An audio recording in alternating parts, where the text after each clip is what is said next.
Hello, hello, hello. Welcome to our neck of the woods. Let's see here. There we go. I'm bundled up today. It's damp and chilly, and we've got storms all over. Lots of storms going on right now. All right, so I'm not sure how long the show is going to last today. We had terrible signal issues yesterday all day long. Um, they've not been too bad today, but we do have rain. So, um, like I said, we'll try to make a go of it. And that's okay. It was kind of like the universe telling me I needed to reboot yesterday anyway. I needed to pull away uh, from all these daily earthly concerns and just breathe and restore myself. So I did that. I feel better. Um, so how's everybody doing today? Nobody watching. Okay. Well, that's fine. Um, so what can we talk about today? Um, hey, Brian, Bonnie. Yeah, it's going to be a couple of days of storms, guys. We're going to do the best we can. Our area specifically is going to get hit pretty good with a strong line of storms. Um, I think tomorrow. I'm not sure what time frame. I don't know how fast it's moving. I watched this morning just to check it out. So that being said, we'll do the best we can. I do feel much better. So that's good, right? So let's talk about weather, being prepared for weather. California, Oregon, Washington, they're going to get hit with some pretty heavy storms over there as well, and snow. A lot of areas are going to get hit with massive snowfall. A lot of states just to the west of us, immediately to the west of Ohio, are going to get hit with some massive winds and hail and even tornado touchdowns. So being prepared. Hey, K9. Thanks, man. Appreciate that. So being prepared for, everybody picks a reason to be prepared for, and it never used to be that way. The generations before us prepared for any occasion, no matter what it was.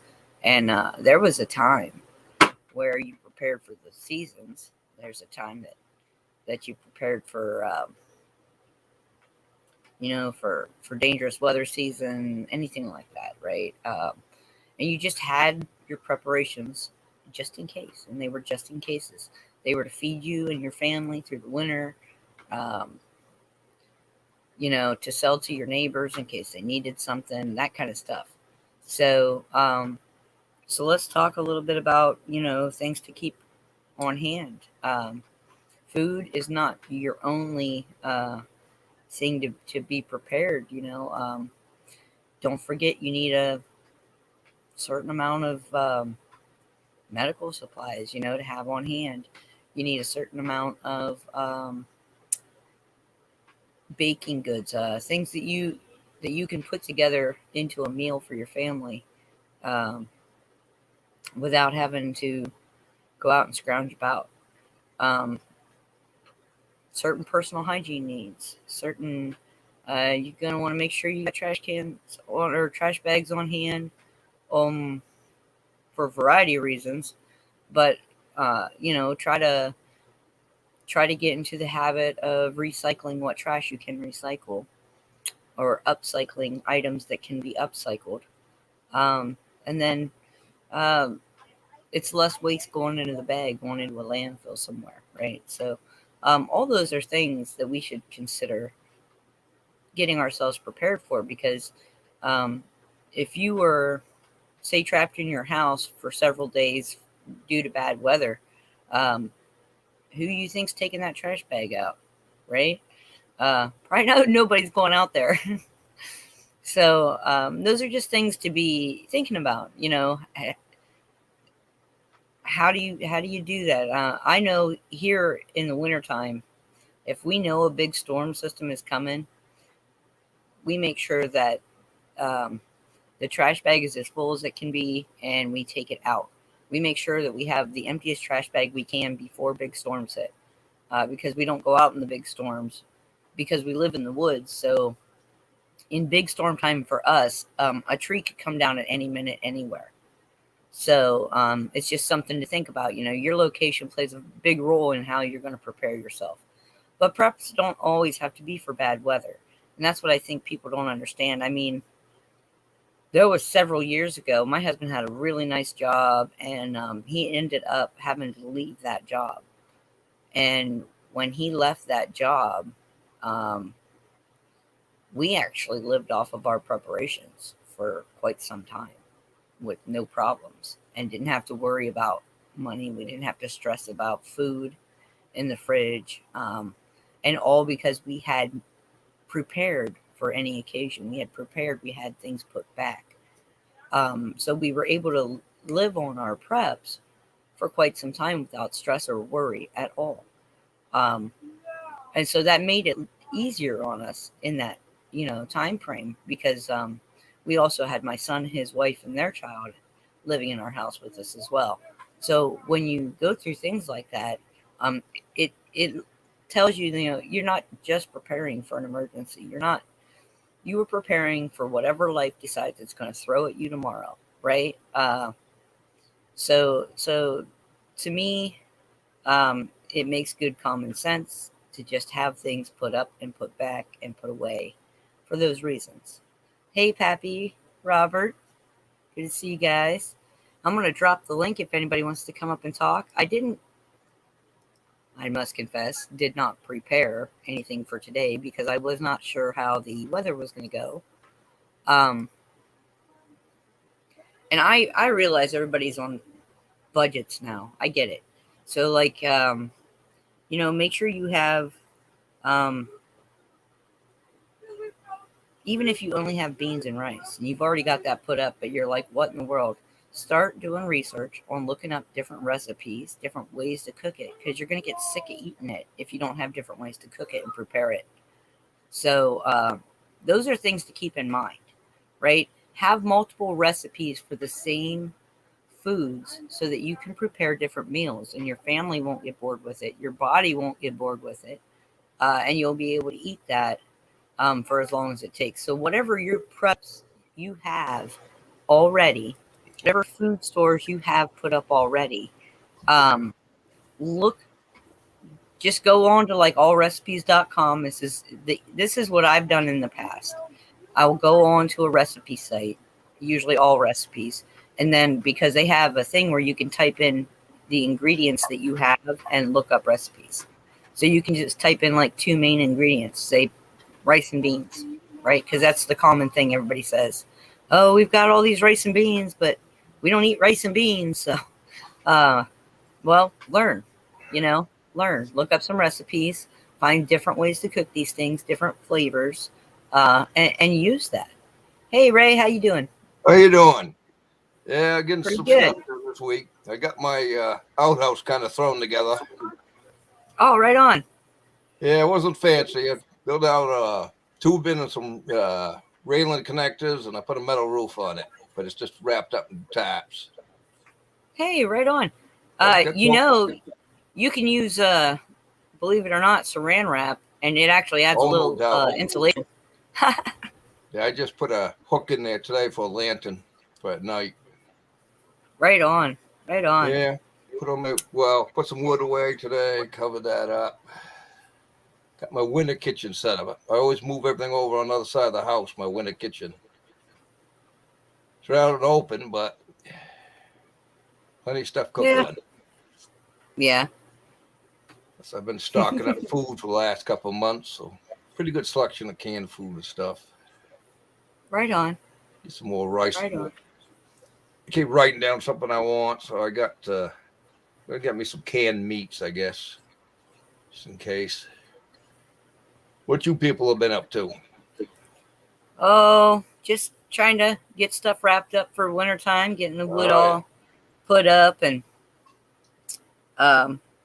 actually we're actually building an outhouse as well, in the event that we should need it, or anytime we're going to entertain or something, because the septic on the property is geared for a certain number of folks. So Yeah. anytime we have people out, it puts a strain on it. So we don't want to strain our septic, but so we're going to go ahead and we're going to build an outhouse for the property, like on the property. Yeah. Because we live on a shared property. So so we share with family. Yep. So we like the idea. There's this Alaskan couple, and they have an off-grid cabin up there in Alaska. They made a humanure, it's like a composting outhouse, really. They have their outhouse where they can move it from this side to this side, every so often, so that it falls down below, and it's got the diverter, and then they put the hay and the wood chips in there, and it composts. And over a 2-year period, so I thought that was pretty ingenious, if you ask me. Then you don't have to be digging holes and moving your outhouse. Oh yeah, mine is. I just sunk a barrel. I got a half-cut plastic barrel with blue ones. Took the toilet seat, drilled the 2 holes to mount it. Then I traced it and grabbed the scroll saw, jigsaw, and cut the hole up, match it. Heck yeah, man! That's how you do it. There's no wood on it, so I don't have to worry about any painting. There you go. It's just got dirt floor, and when it needs to be cleaned out, the barrel, I got a little lip on the barrel, it slides right on the barrel, and I can pull that off and I dig it out. Everybody forgets this, but don't forget this. 2 things. One, a vent. One, you need a vent. And 2, you need shelving in there for your toilet paper. Well, this ain't the most tightest one. It's got plenty of ventilation. I'll just bring it out when I need it. I won't leave the toilet paper out there. It's an emergency. I don't get a lot of people over here, so I don't have any trouble. Huh? It's ventilated good because the top's to the top. No, the taps are not real tight at the top, but I got a good overhang on my metal roof. That's cool. Able to use one piece. You could even use that building as a temporary water. Just put a little piece of gutter there, and you get yourself a water collection. Get a barrel or a bucket, or utilize those spaces. You got to use what you got, and if you're already doing something like that, why not, right? Just a way for us to, say there is something that happens weather-wise or otherwise. Yep. That shuts off your power. People aren't thinking their water runs on that power. People aren't thinking about their toilets running on that power. You need to have some sort of other setup if that goes down, right? For water and toiletry needs are going to be, there's not one of us that can resist the urge to go. Seriously. And it's usually right after the power goes out for me, I swear. Right after the rain starts. No, about 7 years ago, we had an ice storm here. We was out 6 days, so. Yeah, we had an ice storm here a couple years back, and we were out of power for 10 days, but we were fine. I mean, we have wood burner in each house. Jeff and I have a solar setup for our house, but in the event that something like that happened, we can actually run our the well pump off of our solar. So if we had to, we could just do that and everybody have water. But we have lots of natural springs on the hill we live on too. So how long will the batteries last if you don't have a sunny day before they go dead? Because the well pump uses a lot of energy. Actually, my husband can explain it a lot better than me about the solar panels because he knows much, much more about that than I do. But he got a set from Harbor Freight. Yeah. It's not high, like all 4 panels make up 100 watts or something like that. Right. So it's not a big system or anything. But the thing is that even in indirect sunlight, they still charge the batteries. Really? So, so you can find cheap sets of solar panels. They're not going to be like massive wattage or anything, but they're going to be able to charge a battery even in indirect sun. So we use them year round. So I have a deep well pump, and I think 100 watts wouldn't do it. That's a It would. We have a deep well pump. Oh, it's an 8-gallon pump, so I don't know. I You showed gotta- I don't want to I don't want to draw too much current and cook the pump either. So Yeah. Well, I mean, and you have to have an inverter that can handle. oh yeah, I assume You they have know. a safety, and if they go past their amperage and they'll trip it, I would hope. Yeah, and it's a really loud, annoying noise. It's not like you'll ever miss it. Hey, Travis, good to see you. LHS, good to see you. Oh, the inverter is noisy? No, I've never heard one make. Well, I mean, it's noisy when it starts going off, telling you that your battery's low and that it can't support the power. But that's all. When it screams at you, low battery. Huh. But because ours is out in our shed, and the shed's probably 50 feet from the house, maybe. But we can hear it. It's a real high pitch. Cab batteries? Yeah. Use cab batteries or deep cycles? We've been using car batteries because, well, we couldn't afford the deep cycle when we set it up. I think we have one deep cycle battery, and then the rest of them are car batteries. And then because when we originally moved out to our house, we were living out here without being plugged into the grid at all. We had we run a hose out when we first moved out here. We ran a hose out, so that was our water. Hey, Love Pugs, good to see you. I'm glad you're okay. North Carolina girl, good to see you. Anyway, so we ran our solar battery bank, right? We actually had one of these little tiny 400 watt inverters. I think I showed it to everybody before on another thing. We had an inverter. For lights and fans, that kind of thing, just keep air moving while we were working in the house, because we lived in our house while we were building it. And of course it's not finished yet, but it will be. We're still working on it, so it's been a process. But I drove 7 nights a week. I was delivering newspapers at that time. So what we would do was we would use a battery, and then right before it got too low, we would take the car battery out and put that in the car. And then I would drive around all night and charge that battery up. And then I would come home and we'd switch the batteries out so that we had constant power in the house. Huh. Yeah.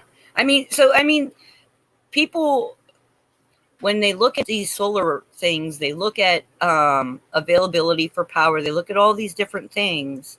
And quite frankly, if you went to Harbor Freight or some other place of that nature and got yourself a cheap little 400 watt inverter, and you got a car battery, if you were to just change that battery out and run your car for 15, 20 minutes, which a lot of people here in the north do anyway during the wintertime, just so that it doesn't kill the battery. Yeah. That's when you would go ahead and you just have the inverter. You don't even need the solar panels, and you just change out. You have one extra car battery or a cart battery, and you just switch them out. I mean, you can do that. It doesn't have to be an expensive operation to get yourself set up with alternative energy. And with I can see North Carolina. I don't like propane heaters. They suck the oxygen right out of the air, and I can feel the heaviness in the air. It makes my my chest. Oh, really? Yeah. We do have a propane heater as a backup, but we try not to heat with it at all because it's not good for me because I have breathing issues. So we try not to do that. I don't have a wood stove, so I have to use. I got a Corona, one of those round ones, those kerosene heaters. Okay. I use it quite. I don't do well with kerosene either. Huh? But that's me. I mean, everybody's different, right? Heat is heat. When it comes down to it, heat is heat. But if you're using kerosene or propane heaters, you have to have fresh air coming in somewhere at some point, because it will suck the oxygen out of the air. And we've all experienced that, right? Where you get lightheaded in that heat, and then you got to step outside for a second and you're fine. This house, but anyway, 47 years old, so the door seals ain't the tightest, so I think gets enough oxygen. I don't really have a problem. That's cool. Everything's kind of old. And that's fine. I mean, well, and here's the thing, if it's old, you already know where the leaks are. You already know what areas to cover with plastic and what areas you can pop a blanket up over the doorway if you needed to conserve heat and just put everybody in one room. I really don't think it's going to be all that bad for anybody, but these are things that we should talk about, as a community, to help each other out, because there are people that don't have a clue about alternative ways of keeping warm in a cold period with no heat. And I'll always recommend a wood stove, but I understand that there's an expense in that, and not everybody can have one. I mean, some states have laws against them in certain areas and all that kind of stuff, and I get it. But fire is a good way not only to heat, but also you can cook on it. All those things are important. All those things are valuable. Well, I got 864 square feet, and I got so much stuff in here now. I really don't have a lot of place. I only got one place, and I have to take the sliding door out with a wall in, and then I got to get a chimney way up, Yeah. Pathwork. I get it. Pinching pennies, and so I know. That's what I know. That's all my cooking I can do outdoors, because I got plenty of things to cook on. Cast iron, I got it all, and yeah. And that's a lot of people don't realize is, go out, how to cook. You do it all summer long outside. Winter's not that bad. I can cook stuff better outdoors than I cook it inside. Yeah, right. And it always has that great flavor. There's something about I remember my daughter's favorite way to have eggs any day of the year is if I slow cook them over some hot coals out by the fire. She loves that smoke flavor on her eggs, but you can't do smoke flavoring because it's not the same. It's not authentic. She loves food cooked over a fire, but we got this house when I think she was 3. Yeah. And so for the first 2 years, we literally cooked over a fire every day, every meal. And my husband would go out and stoke up the fire in the morning. And as soon as we had coals, I'd go out and cook breakfast. And then me and Raina would feed the fire all day long so that we could cook lunch and dinner on it. And a lot of times, I'd stack up rocks, and so long as I had hot rocks, I could bake, I could make soups, all that stuff. And it's like no stress cooking, honestly, guys, because you get some nice rocks hot, and then you put a pan on them and you just slow cook that soup all day long, and just watch your coals around and make sure that your rocks still have temperature. I never did, but I got but every one of my fireplaces got a hanger for lifting the cast iron pot up and down. I just this year I'd had it up my attic for many years. 150-year-old frying pan. It was made to hang in the fireplace, and I had the arm, the blacksmith arm, and I put it on a post that hangs over my one I built out of granite. And that's awesome. Got it all re-seasoned. It looks beautiful. And I didn't have the cover for it, so I stole the cover off a stainless steel pot and fit right on it. So that worked out good. And we cooked the sausage stew. My dad had bought me a couple years ago. He bought me a real nice Dutch oven, and that Dutch oven lid fits on all my really nice cast iron pans too. So I've got a nice cast iron lid now for all my big cast iron pans, because they're the same size as my oven. So I got two of the Dutch ovens with a lip on top of the cover. Hey, Shep. So anybody, you guys want to come up and talk? For as long as the signal lasts, we'll be on for a little bit. Like I said, we do have storms over us still. and we will for the next couple days. So if you guys missed that at the beginning, if you miss us in the upcoming days, my apologies. It has nothing to do with anything except for storms and signal issues. But I will try to let people know. That way you guys aren't waiting for us. We'll try to put something out early. Ooh, a cast iron roaster. Nice. So, Ray, what else are you doing to get ready for the winter time? Oh, I gotta probably about winter. I ordered another car of wood. So I'm gonna have to pile that up. I'm gonna pile up a square wood pile. I don't know if you ever done that. You pile it, crisscross your corners. You don't need no posts. That's how we do it too. I got other things. I don't know. You go right ahead, Ray. I got some extra stones. I was thinking about building something. I don't know. Oh, build you a nice earthen oven. I don't know. I used all my barrels, so I don't know. I got my my stainless steel oven, so. Oh, right on. I got that, and we've cooked corn muffins and that before. That worked out good. Yeah, that sounds good. Oh yeah, I was watching Hillbilly Kitchen the other day. I don't know if any of y'all watch her. No, I enjoy her content. She does a lot of really good stuff, and she has a recipe for like skillet bread, a couple different recipes for like 2 and 3 ingredient skillet breads, and I thought that was pretty awesome because a lot of people weren't going to have access to an oven or to make an oven. You know what I mean? Yep. Or not have the know-how. But if they know how to do that, like cook some skillet bread, they can still do quite a bit with that as a staple. Now, between my smoker and the my homemade oven there, I can put pots in the smoker. That's pretty controllable, you know, the temperature. Yeah. Yep. You don't want to smoke food. You just cast Well, I iron cooked pot. on a grill for a long time. I've used a grill as an oven. I mean, it's not hard to figure out how to do that stuff, you know. Oh yeah. But that's one thing I think a lot of people don't consider in their preps is alternative means of cooking, and I think that's like a really important aspect to it. I'll get back on camera in a second, guys. I'm trying to get the fire going here. Oh, you know what I bought on Amazon this last summer?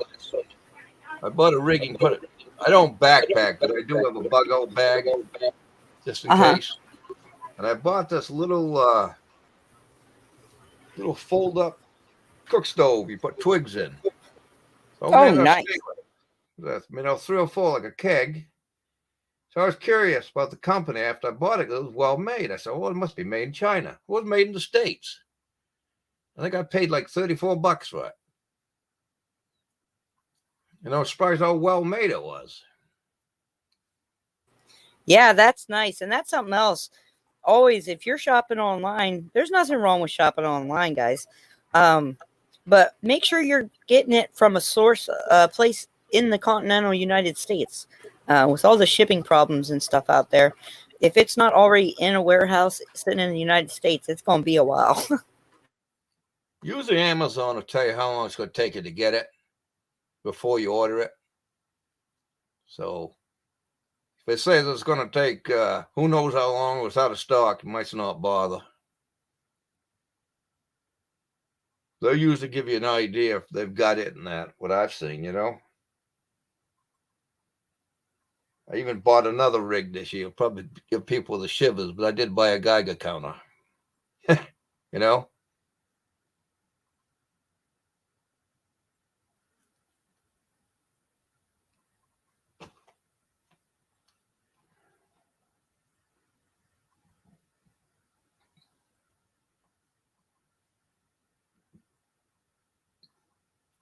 This will make me smoke.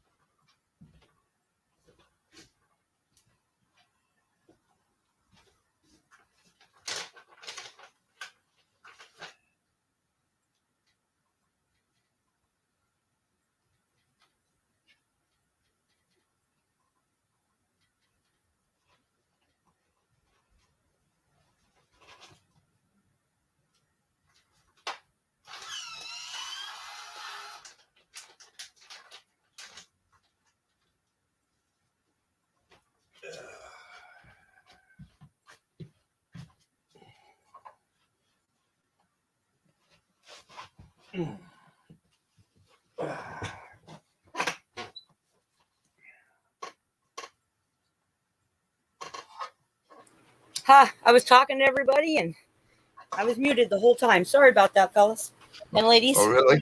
Hey, yeah, I'm sorry. I said, yeah, we covered quite a bit here on the channel about alternative sources of heat and alternative ways to cook. I said, what else should we be covering? Are there other topics that you guys would like to cover? Just so there's some knowledge put out there. I have a big pot I bought a few years ago with a valve on it, stainless steel. I'm going to use that, in the winter if you get snow and make melt down some snow for water. Cooking and stuff. Yeah. Yep. But I got I've actually done that. We always keep a pot of water on the stove so we have hot water on hand and to keep the moisture in the air. To keep it at the right level with the wood stove. Up here, we don't have, I don't know, like you're talking about solar, we don't get the best sun up here sometimes in the winter, so. Well, that's, if you are going to invest in solar, if you have money to invest in solar, price isn't going to always get you what you want. You're going to want to look for solar panels that are going to be able to charge batteries with indirect sunlight. If they do not have the capabilities of translating the UV rays into energy, then those probably aren't the ones you want to spend your money on. Yep. Just, you got to think long game on stuff like that because it really is an investment. And I don't know anybody that has money to throw away. If y'all have money to throw away, I don't. Throw it this way. Shoot.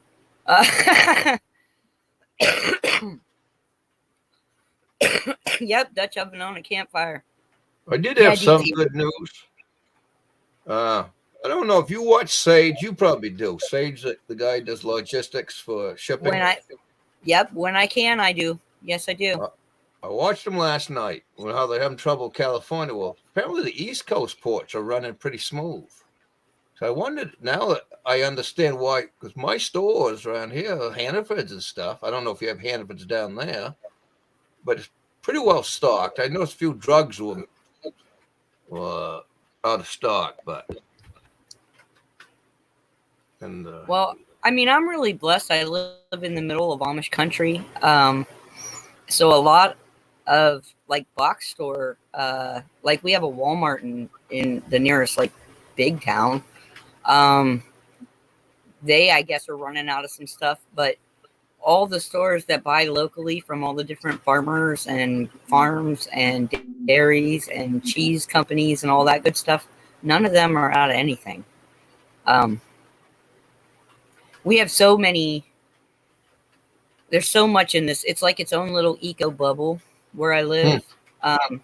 So I can literally drive to the nearest dairy farm and probably just give them a couple bucks cash for a gallon of milk with cream on top. You know what I mean? Well, there's something said for that. I have two Hannaford's, Shaw's, and Walmart within 10 miles. So the Walmart's 4 miles from here. And then I got next town over, I got a Hannaford's within 2 miles, 3 miles. I don't know. They're all pretty close. Wow. But we don't have like places y'all talking about, the little mom and pop places.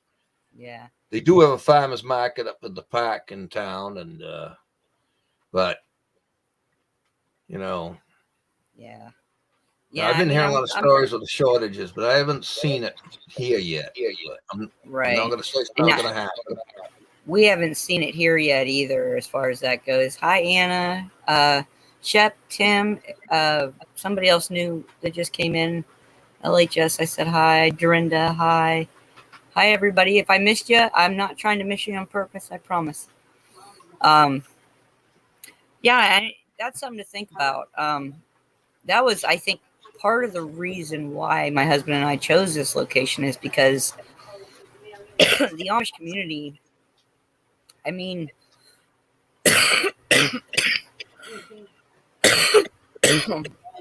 they make clothes, and I mean they do it all. There's nothing that you need that you can't buy from them. There's food, there's clothing, there's medical supplies, there's medicines that they make.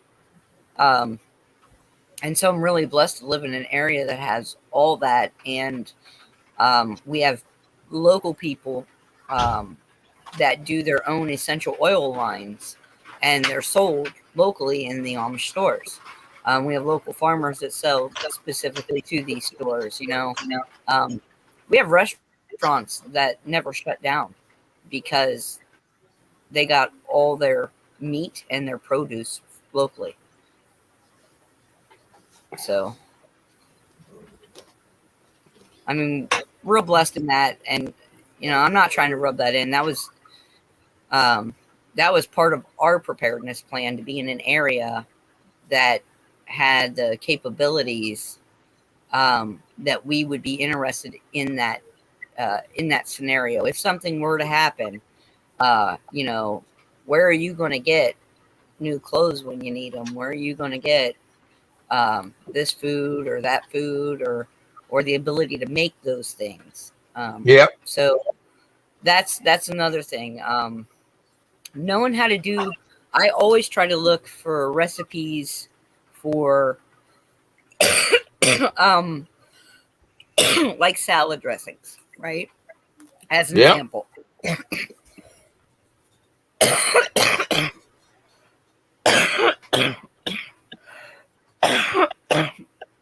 Ooh, give me a moment, guys.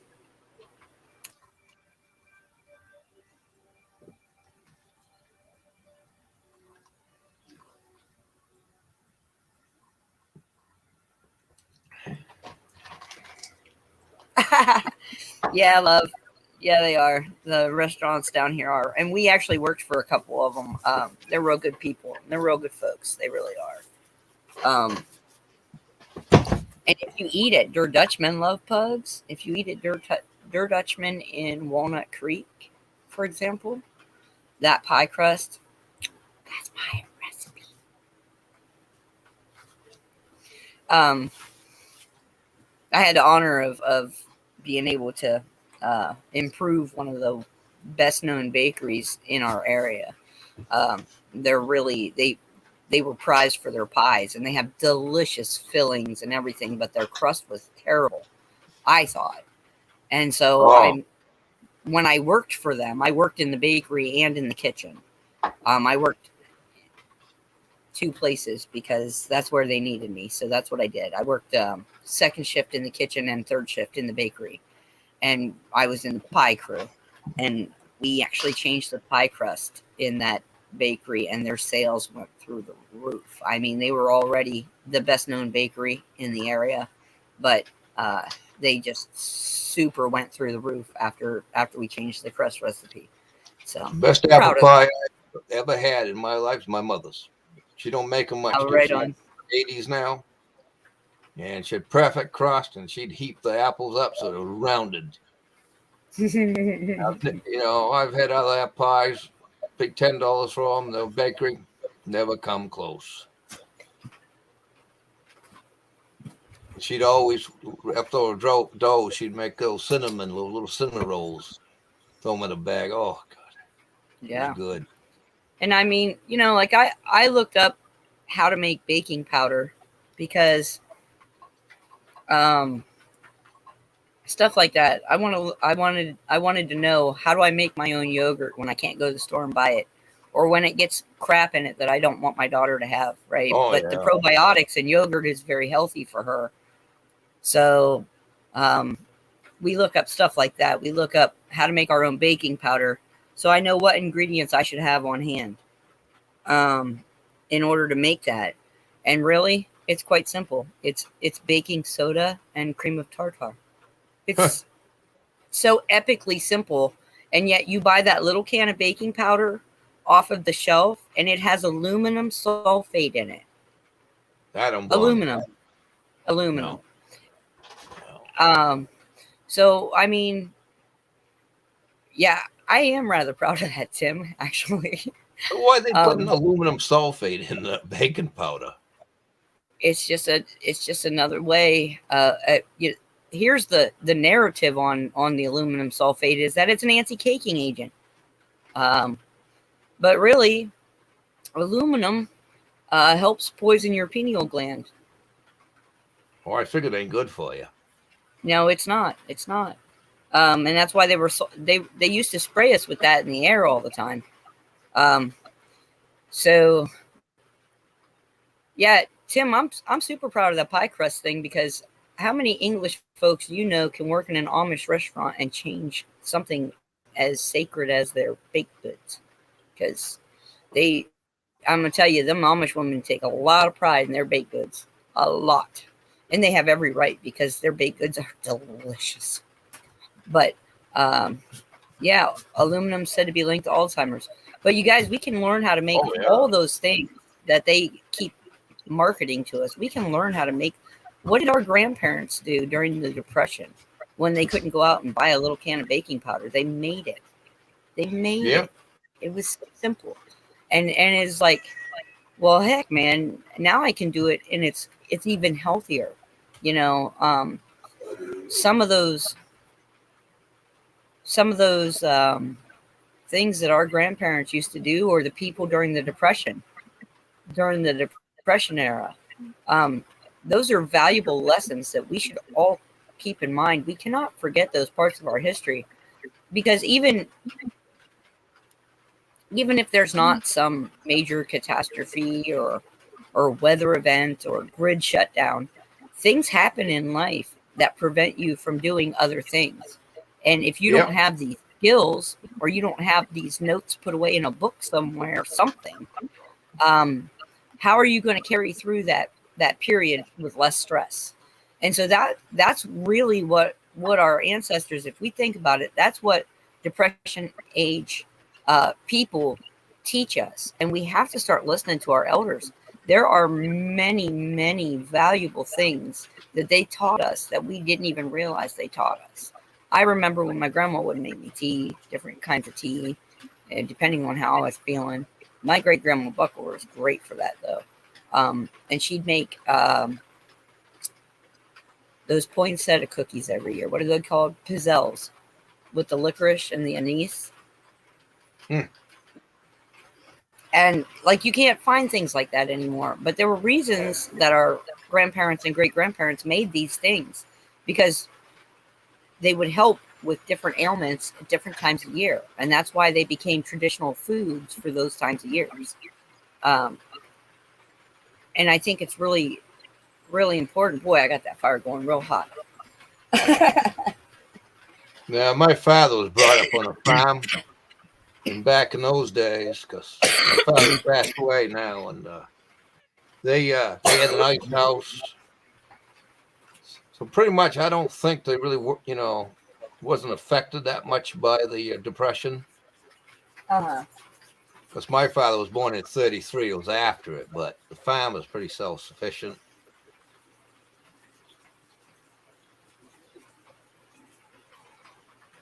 But you got to think too. I mean, those people knew how to forage for food, what food to eat, because they weren't that far removed from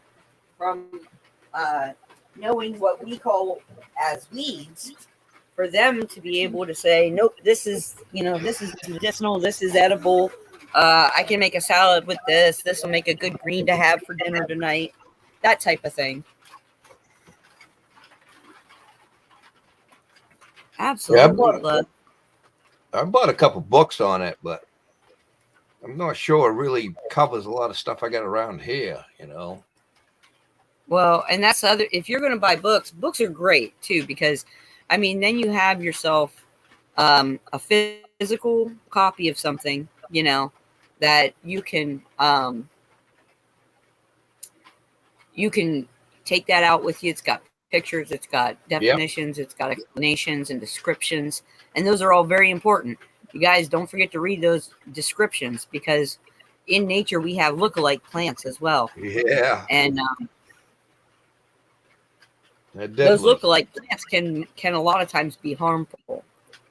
So Go The ahead. guy went up to Alaska. Remember the guy, that Yep. young guy went to Alaska, lived in the bus.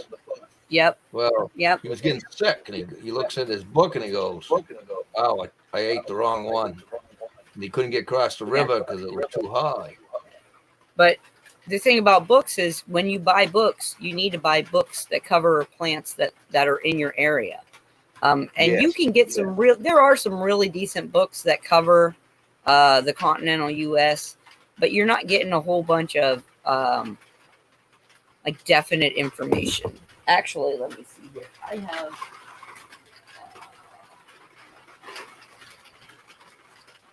I have books for trees and plants in my area.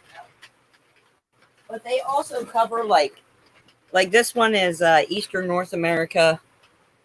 These are deciduous trees that are in my area, but also up into Canada, down into the Rockies.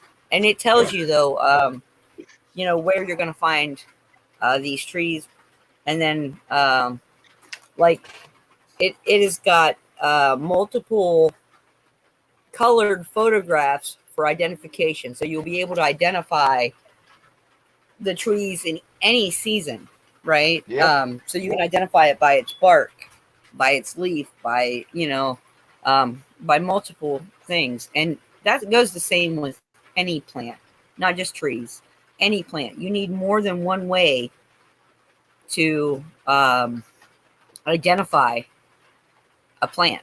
You have to have more than one description. You need to know what kind of leaf it has, what kind of stem it has, what kind of flower it has.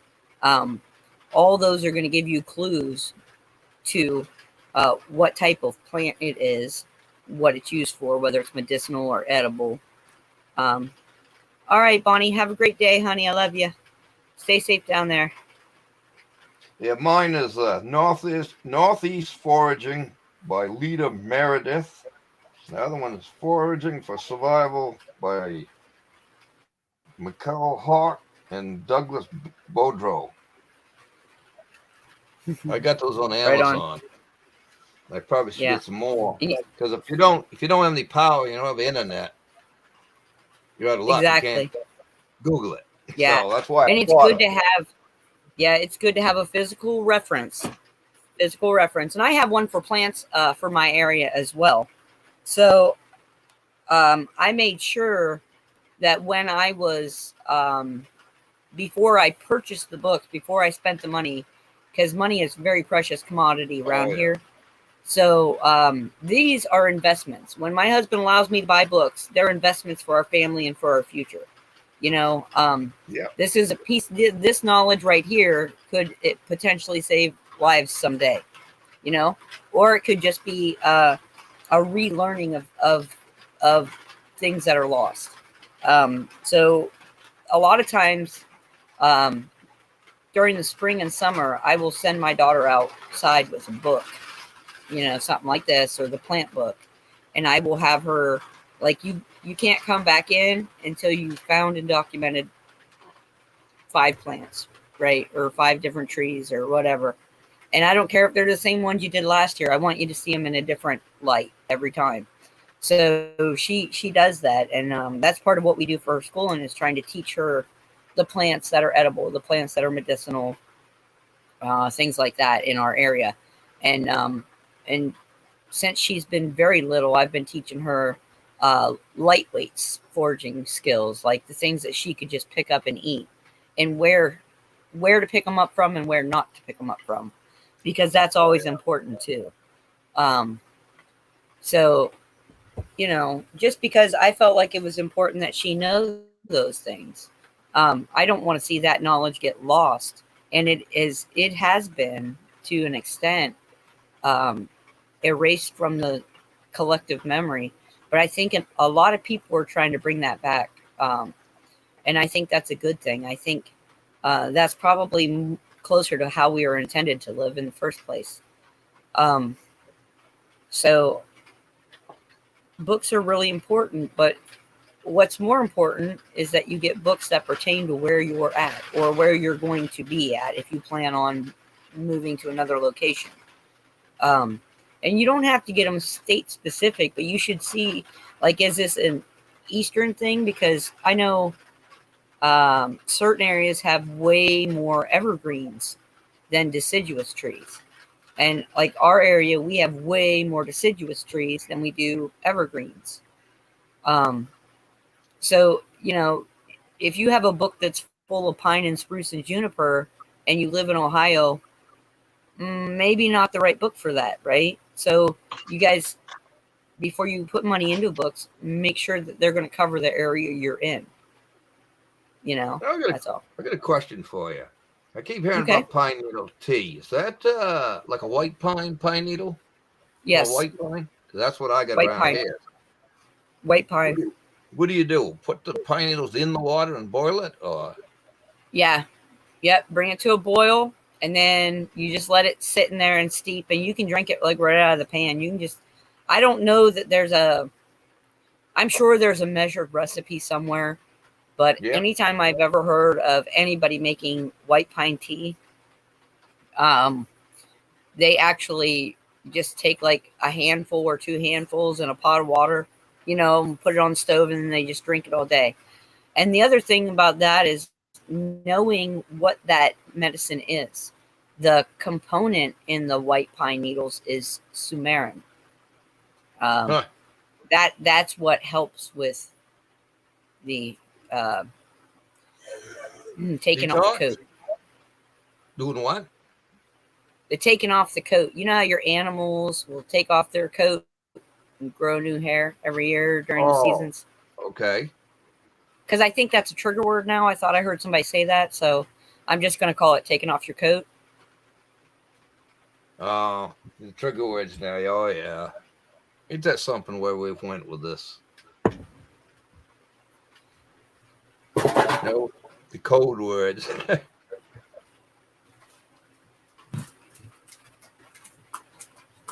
Oh, man, I got both my cats in the house today.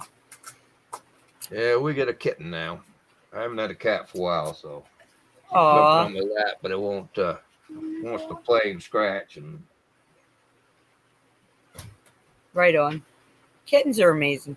I don't know. I love all animals. I really do. I sure miss my puppy. I tell you what. I think this one, if it could, this was his favorite time of year. Right up on the ceiling. My girl hunts, and my boy is a comfort cat. He knows it too. He's my little comfort kitty. Well, he's not so little anymore, but he is most definitely my baby. This one around 8 weeks. Right on. I guess we male or female? Female. I guess we she got ought to be a good hunter. Hi? You got to have a mouser around. I said she ought to be a good hunter. She might have to be someday. Yeah. I tell you what, I'm not even worried about starving. My female cat, she brings me like 3 chipmunks and a couple mice a day. Pretty sure I could live off some grass rat for a while if I needed to. I'll do it if I have to. We used to put birdseed out. How many gray squirrels you get? There you go. Trouble is, when you grab the thing to get the squirrels, they probably see it and they won't be around. You know how that works. Yeah. Yeah, I do. Well, squirrel makes good eating too in bad times. Tell you that. I do that. LHS, I do that. That's hilarious that you said that because my husband and I are so used to talking in code now that even when we had the barbecue, it was so hard for us to not talk in code with the people around us just because we're so used to doing it for the algorithms. I'm getting used to it. Oh, it's so frustrating just not being able to say what you mean out loud, Yeah, even commenting. If I go to Liberty Warrior, and then you better be careful because commenting could shut down the channel. Yeah. Yeah, so they actually shut his channel down one night over the name of a certain medication in the chat. Oh yeah, I know what you're talking about. I I mean, am an H. I mod for Liberty. My husband and I mod for Liberty, and so we have to be very careful, like what comes across in chat, because it can shut a show down. And I personally don't feel like the content creators should be held liable for public conversation in chat. You know what I mean? But the world we live in, right? This twisted matrix. I Hey, don't know if Deanna. I don't Go know if ahead. you heard this, but I heard they're going to start going after the code words next. Have you heard that? What's that? I've been hearing rumors that they're going to start going after the code words next. Then what? The Coalwood? Is that what you said? I know I got a Maine accent. The code words, CODE, code Oh, words. yeah. I wouldn't doubt that. And then we'll just have to change our language again. Unfortunately, that is the twisted corruption that we are currently reside in. You guys always hear me talk about, though, we need to start imagining that brighter future so we can walk towards it, because we can create it. We definitely have that power. Give me 1 minute, guys.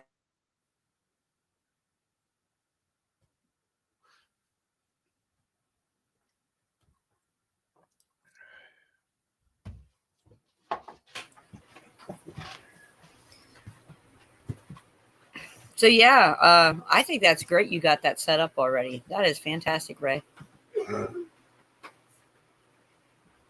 Yeah, I don't like Pig Latin. Pig Latin. Has anybody ever looked into how Pig Latin became a name for switching letters around?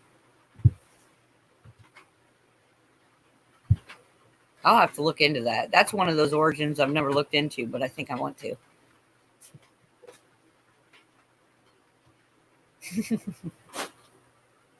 I love you, Doodle.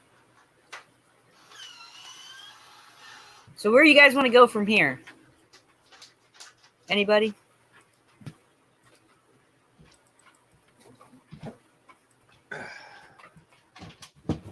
I just went and made a smoke. I got a cigarette making machine.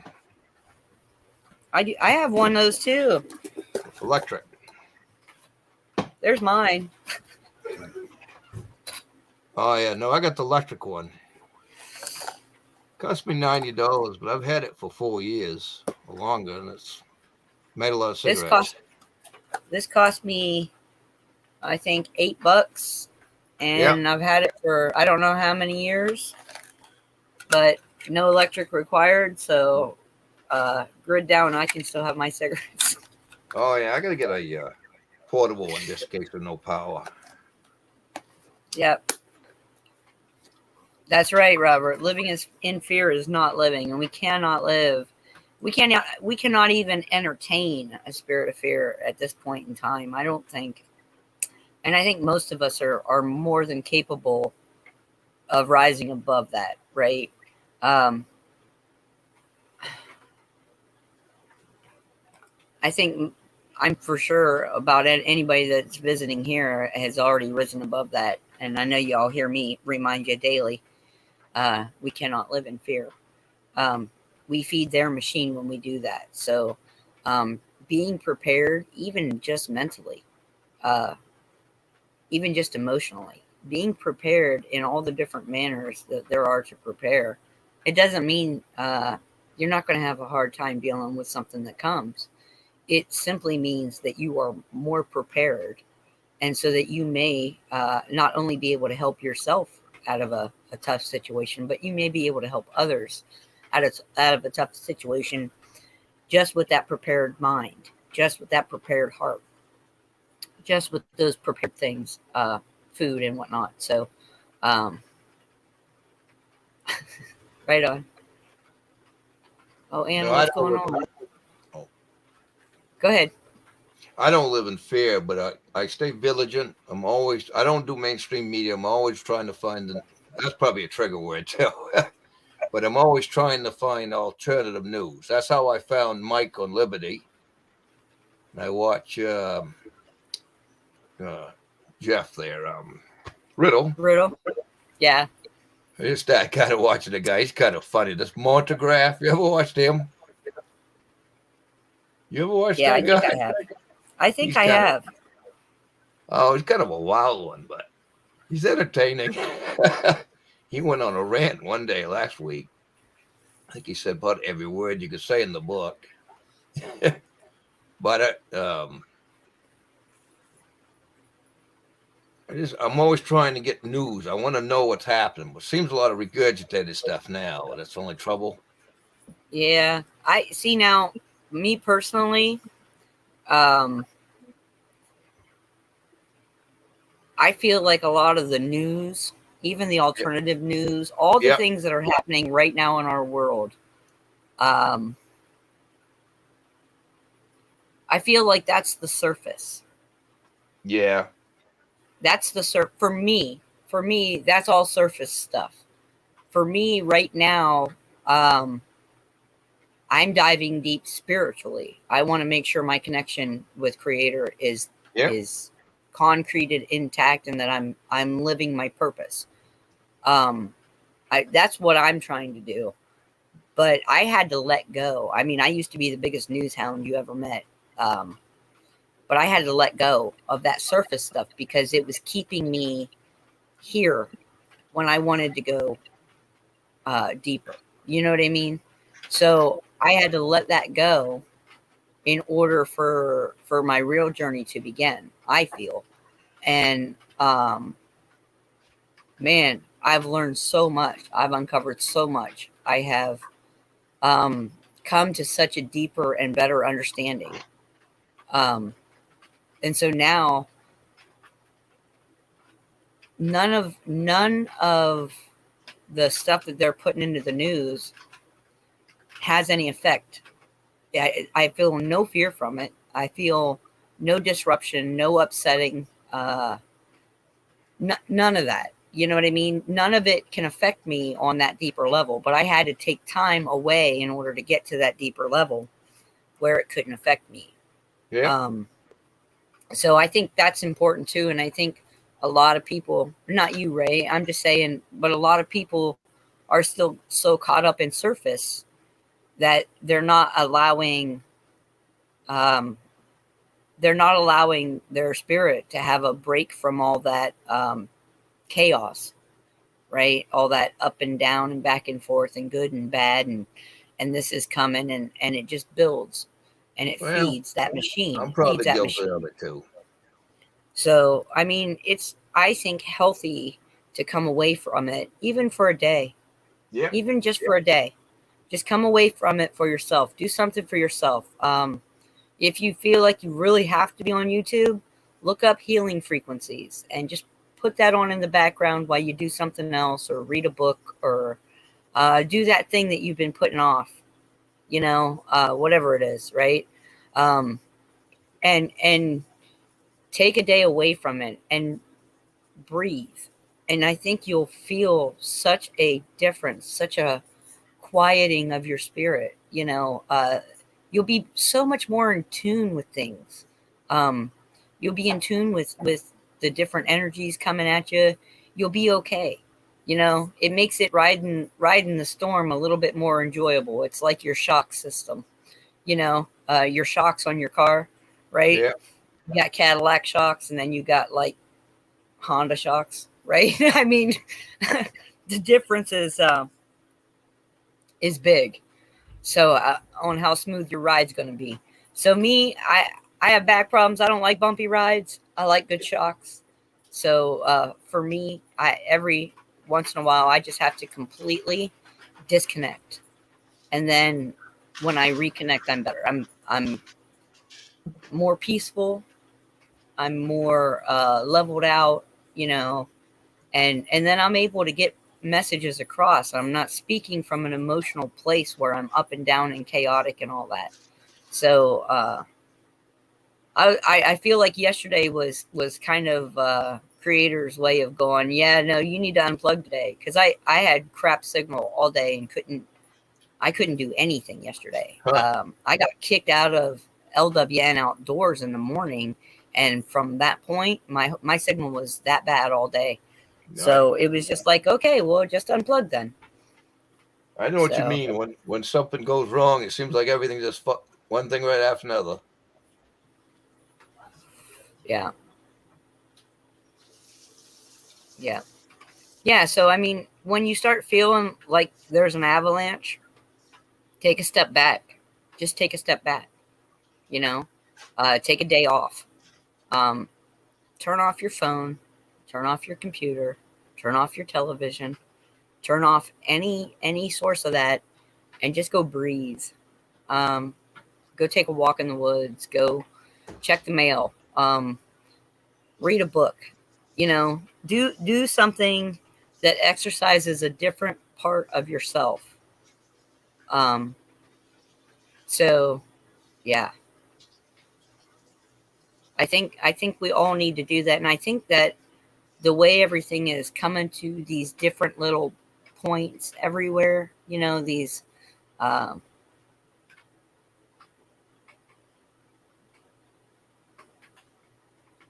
aw, sorry, North Carolina girl, I'm so sorry to hear that, honey. You have a good day, hon. Thoughts will be with you. um that's right, there you go. And you recharge, love pugs, that's right.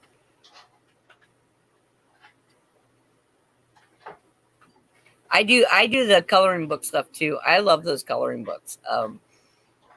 I like, we buy the, when we have the opportunity, we get those big poster coloring books, and then Raina and I and Jeff will all color in them. We'll buy ourselves a cheap set of gel pens or markers or whatever, and we'll just all pick different pictures, and we'll sit together as a family and we will just color. And it's so freeing to I used to just draw. let go, to just, yeah. And so, you know what? Draw again. I am a firm believer that each and every one of us has creative talent.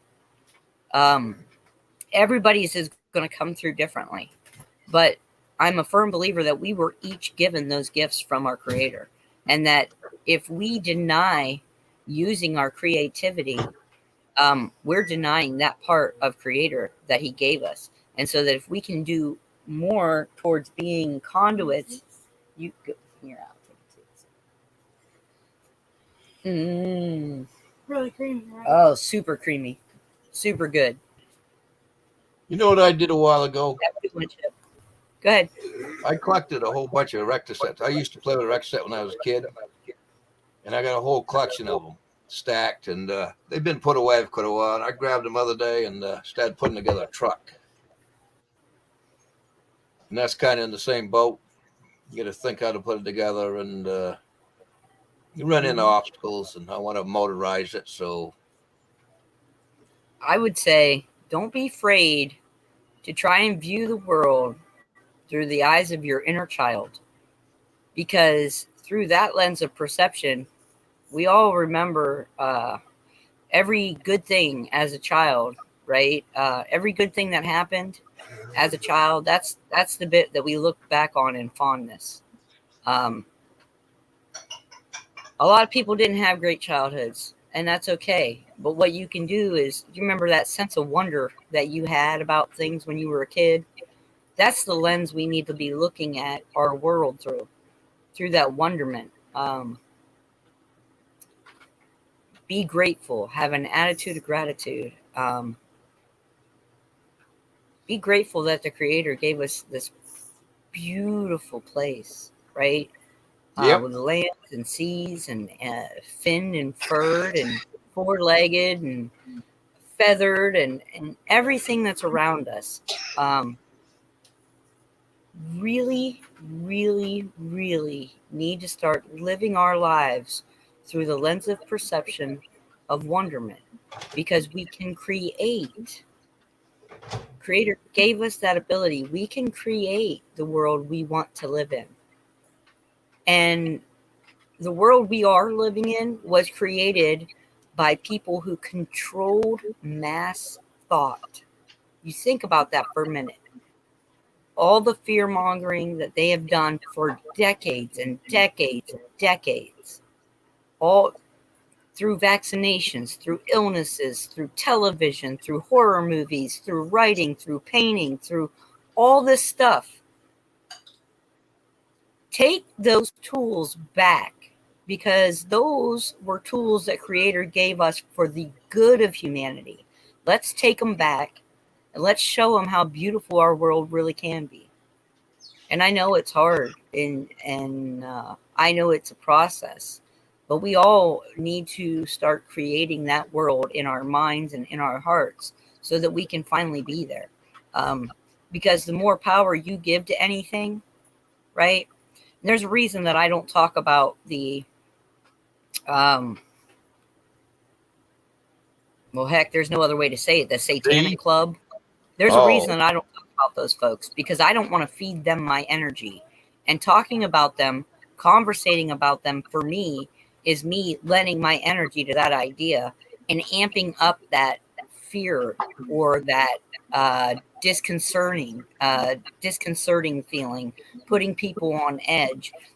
All those feelings don't sit well with your spirit, right? That's your spirit telling you, stop feeding this energy.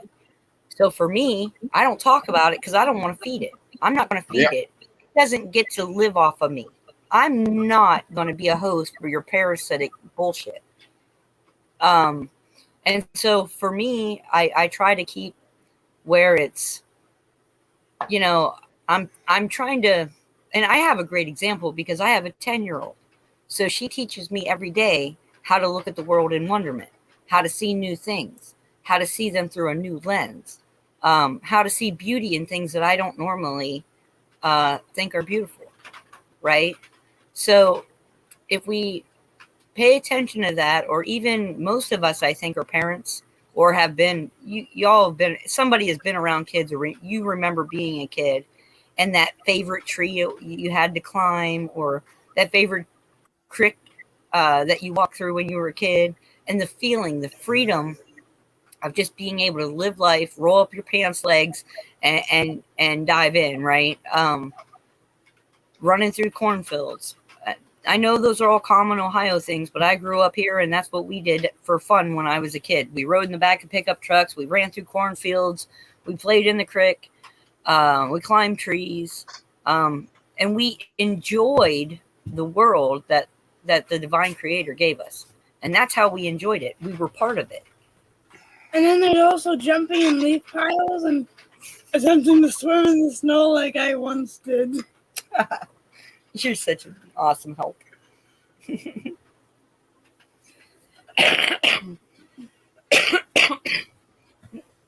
No, Tim, you're not alone on that thought.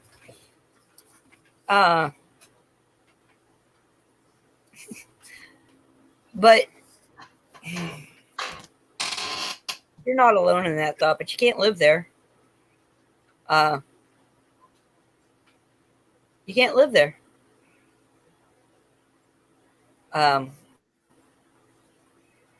Everybody knows, everybody, I think, across these communities anyway, right? We all know that this is going to come to a hand of God moment where divine creator is just going to have to shake the snow globe and set us all down.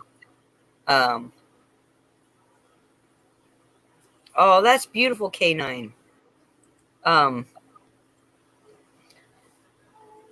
So if you're a person of faith, then stay in your faith. Stay lifted up.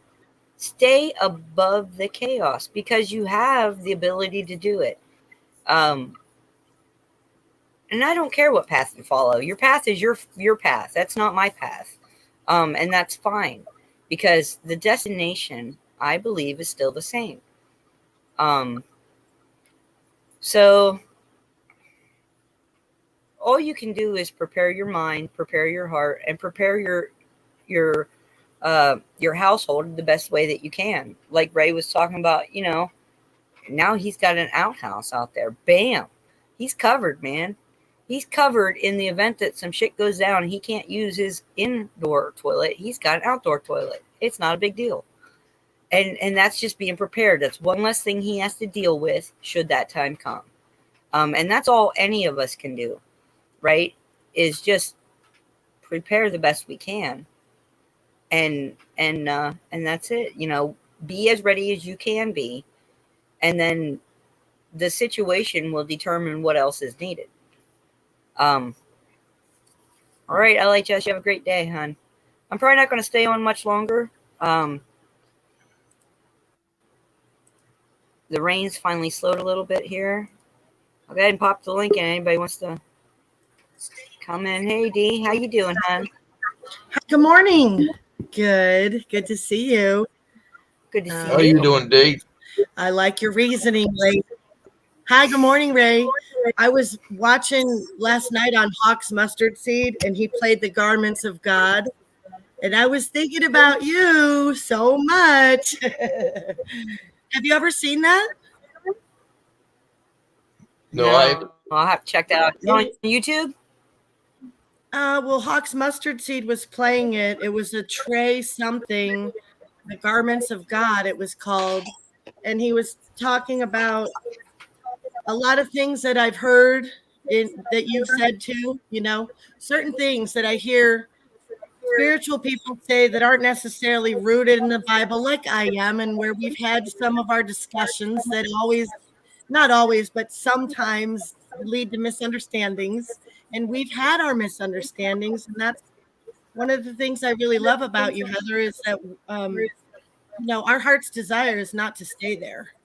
You know, it's going to happen. The more we talk, it's like Three's Company. But we have to have these conversations. These Amen. are necessary conversations so that we all get there. How can we pull everyone with us? How can we all be united if we have to bicker and argue over what road the person down there is walking on, you know? Yeah. And so that's what I love, is that like we can still, in a spirit of forgiveness, come together. We realize that our destination is beautiful, right? Yeah. And so we all have different tools to get us there. Somebody might have a wagon, you might have a bike, and the guy over there has a tractor. It's not a race, though. It's just a different vehicle. Mm-hmm. Absolutely. So it was interesting, though. I mean, and then the groups thing, you know, the groups division right now is it's in every group.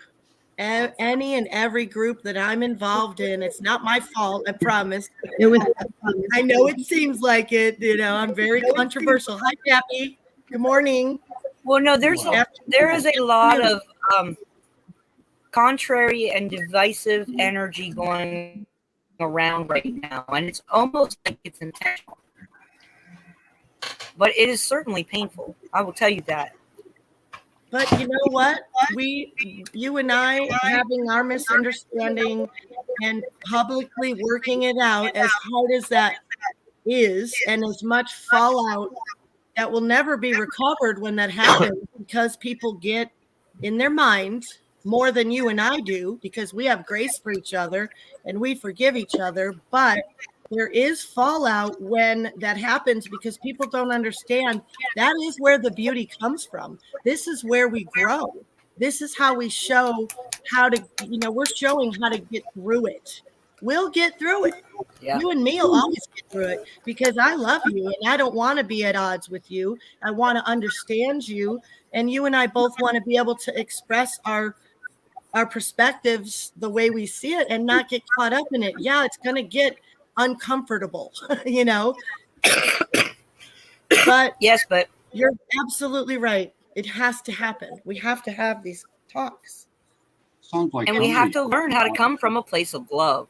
That's the most important part, I think, for all of humanity at this point, is that we stop looking at the labels people wear and we start just expressing love for each other from that center that divine gave us. Mm-hmm. And if we can learn to look through eyes of love and look past, beyond all the labels that people put on themselves, then we will have a truer picture of how Creator intended us to be. I really feel that way. Absolutely. I have more to say, but Pappy just got here, so I'm going to shut up. Hi, Pappy. I just chose an appropriate time to jump into the conversation because we're talking about the same different pathways, aren't you?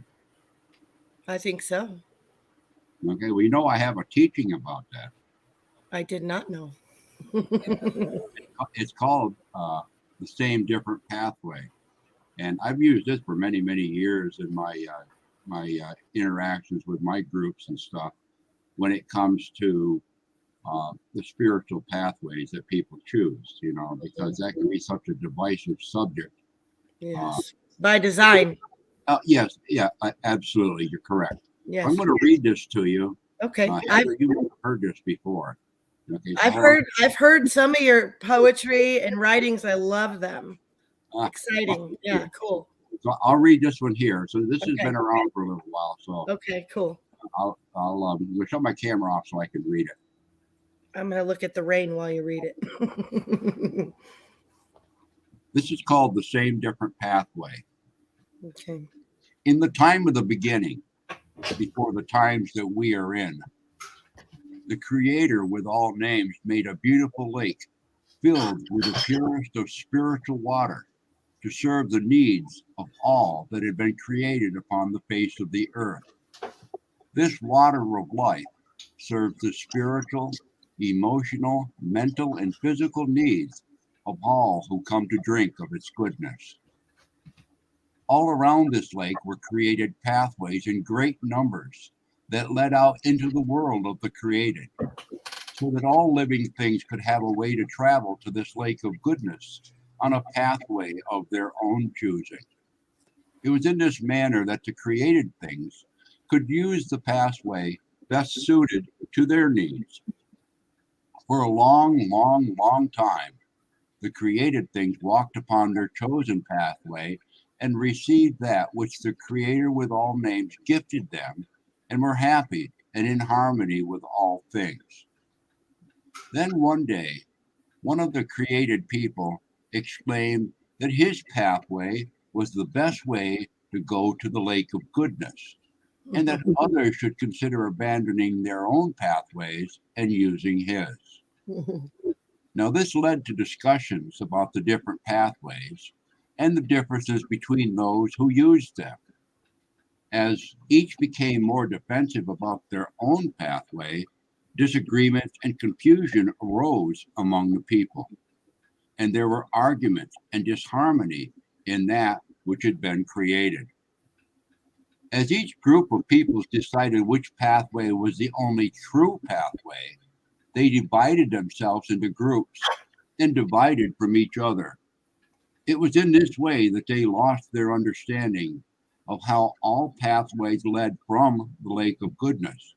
They had let the pathway they walked become the center of their reason and took their eyes off the place that all the pathways had started. They had allowed themselves to become separated in perception only. For in thinking that the pathway started from where they stood, they forgot that the Creator with all names had started all pathways from the lake of the water of life, so that creation would be connected to the one source at all times. The people had forgotten that they did not create the pathway, but only walked upon a pathway that had been gifted to them. Had they not forgotten this, they could have remembered they were part of everything created because they were drinking from the one source and be able to see the connection that is always there. Therefore, do not judge the path another takes to drink from the water of life that you also drink from. Instead, walk your own path with your heart on the destination and the beginning. Then, when you bend to drink of the water of life, and you fill your cup with a connection to all things, and you will see the reflection of the faces of all our relations in the lake of harmony. How beautiful. Very nice, Pappy. That was so powerful. Thank you Actually, so much, Pappy. His That was writing perfect timing. reminds me of Paul Harvey. Did you listen to Paul Harvey? But Here we go. the point that I'm trying to make is that the pathway is not as important, or the tools used. If the spirit of life has been placed within us, and it's filtered through the true meanings of the heart, and the laws are written on our heart. It isn't another's responsibility to tell me how to exercise that personal relationship between me and Creator. And I certainly won't exercise the responsibility for another's pathway either. All things are unique, and we're all an individual flower in a great bouquet that Creator's created.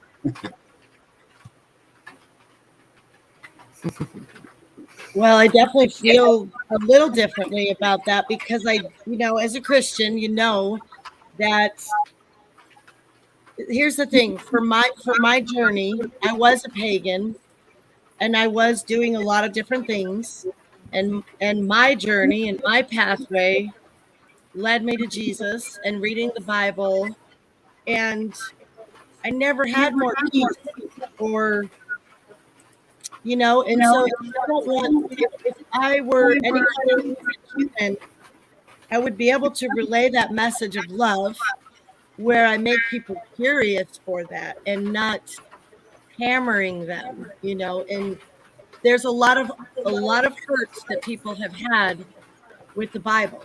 And I know I've heard Heather talk about her mom, something you said your mom did to you, and it was connected with the Bible. And it's just like, oh man, we're at that place where there's so many hurts, and it's hard to, Jesus said, I'm the way, the truth, and the life. No one comes to the Father but through me. That's probably the most contentious verse for spiritualists who want to accept all paths lead to God. For me, they didn't. I definitely, and I don't want to rain on this beautiful poem. I get it. I'm just trying to share why Right. we all Might I Might I actually respond to that? Because please do. I have a working theory. We'll say it that way. I have a working theory about that. And I'm going to say it this way. Okay. Christ did not live by doctrine. He led by example of how we were supposed to live. That's in the right. example of him, right? In how he lived his life, how he treated people, the things that he did. And he said, you will do all this and more. So I think a lot of people have an understanding that when it says you cannot get through the Father except through me, they associate that saying of Christ being representative of the Bible. Now, I'm not dogging you, honey. Okay, just listen to what I got to say. My thick skin is on. My thick skin is gone. I came. But what I'm saying is, he didn't live by doctrine. He did not live by doctrine. Old Testament. He did fulfill the Old Testament and quote it quite a bit, right? Like he did do that. He fulfilled it. He quoted it, and he also said, "My Father is not a father that would give a child snakes if they had asked for food." He also said that. Yes. About the Old Testament. So this is part of my studies, and I'm not prepared to go into a deep discussion on this right now because I am still studying it. But what I would say to that statement is that we remember that Christ came as an example of how we were to live, and that we take his teachings in that manner and let him lead by example, right? He didn't want to be worshipped. He wanted people to see that the connection to God was from within. And that's how I perceive that.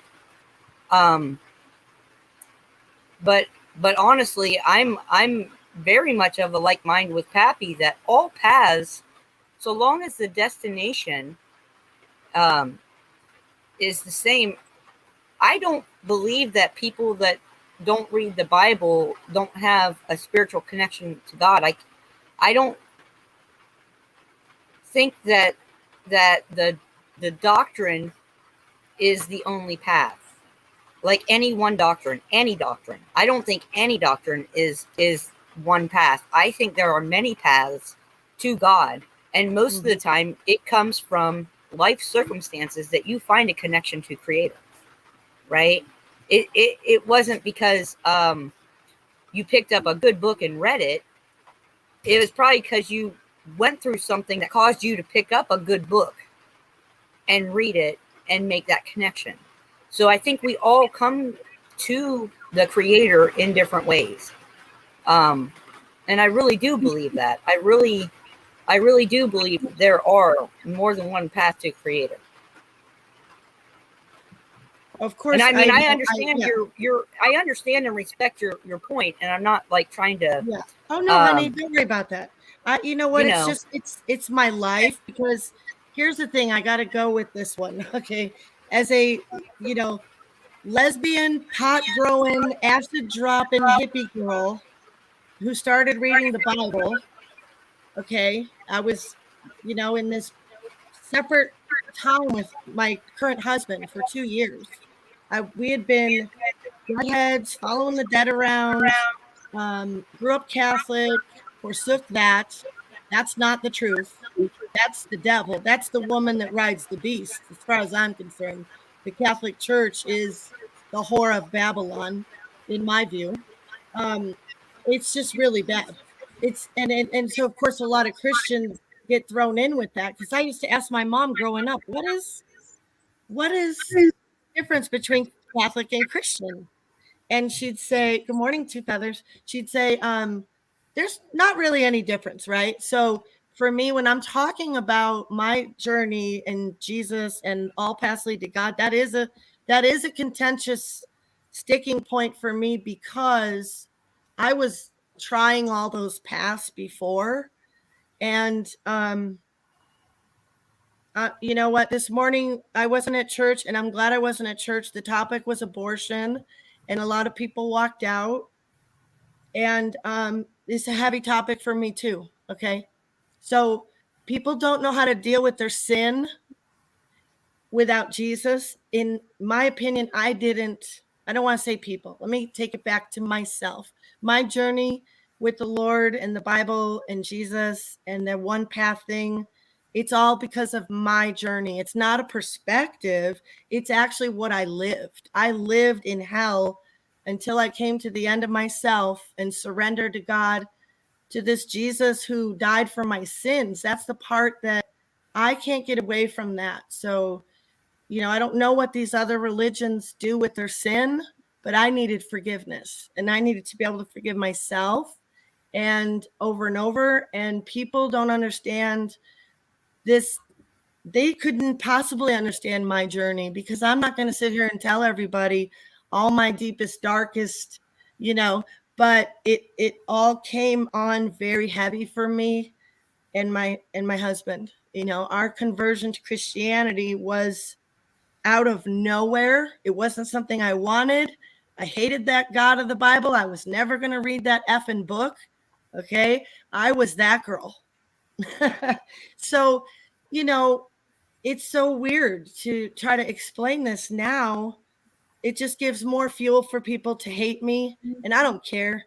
I'm not everybody, but that's okay. I'm honest. And that's all I can do with it is, try to throw that out there and say, what do people do with their sin? I needed to tap into that power, that dunamis power I couldn't find on those other paths. So for me, that's just my response. It's not an argument. It's just a look, this is personal. This is not how I think about something. This is what I journeyed through myself. So it's hard. I don't want to tell people what they do with their life. I have to share what Jesus did with mine, and that's it. Right? That's all I can do. There you go. Yeah. And that's fine.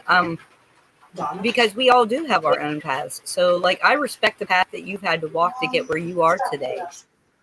I respect that highly.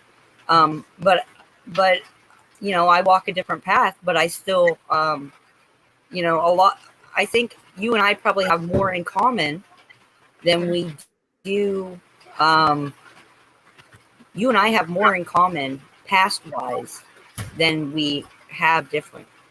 And that being said, we both have taken different paths to get where we are today, but we are both very much connected to Creator and connected to each other. You see how that works? That's the beauty of Creator. All powerful, omnipotent, in everything, correct? Yes. In each and every one of us. So whether, I think it's going to come to the point that it's going to be, we have to recognize those similarities rather than the differences to move forward as an entire species. You know, we are going to have to start looking through those eyes of love and seeing our similarities rather than our differences.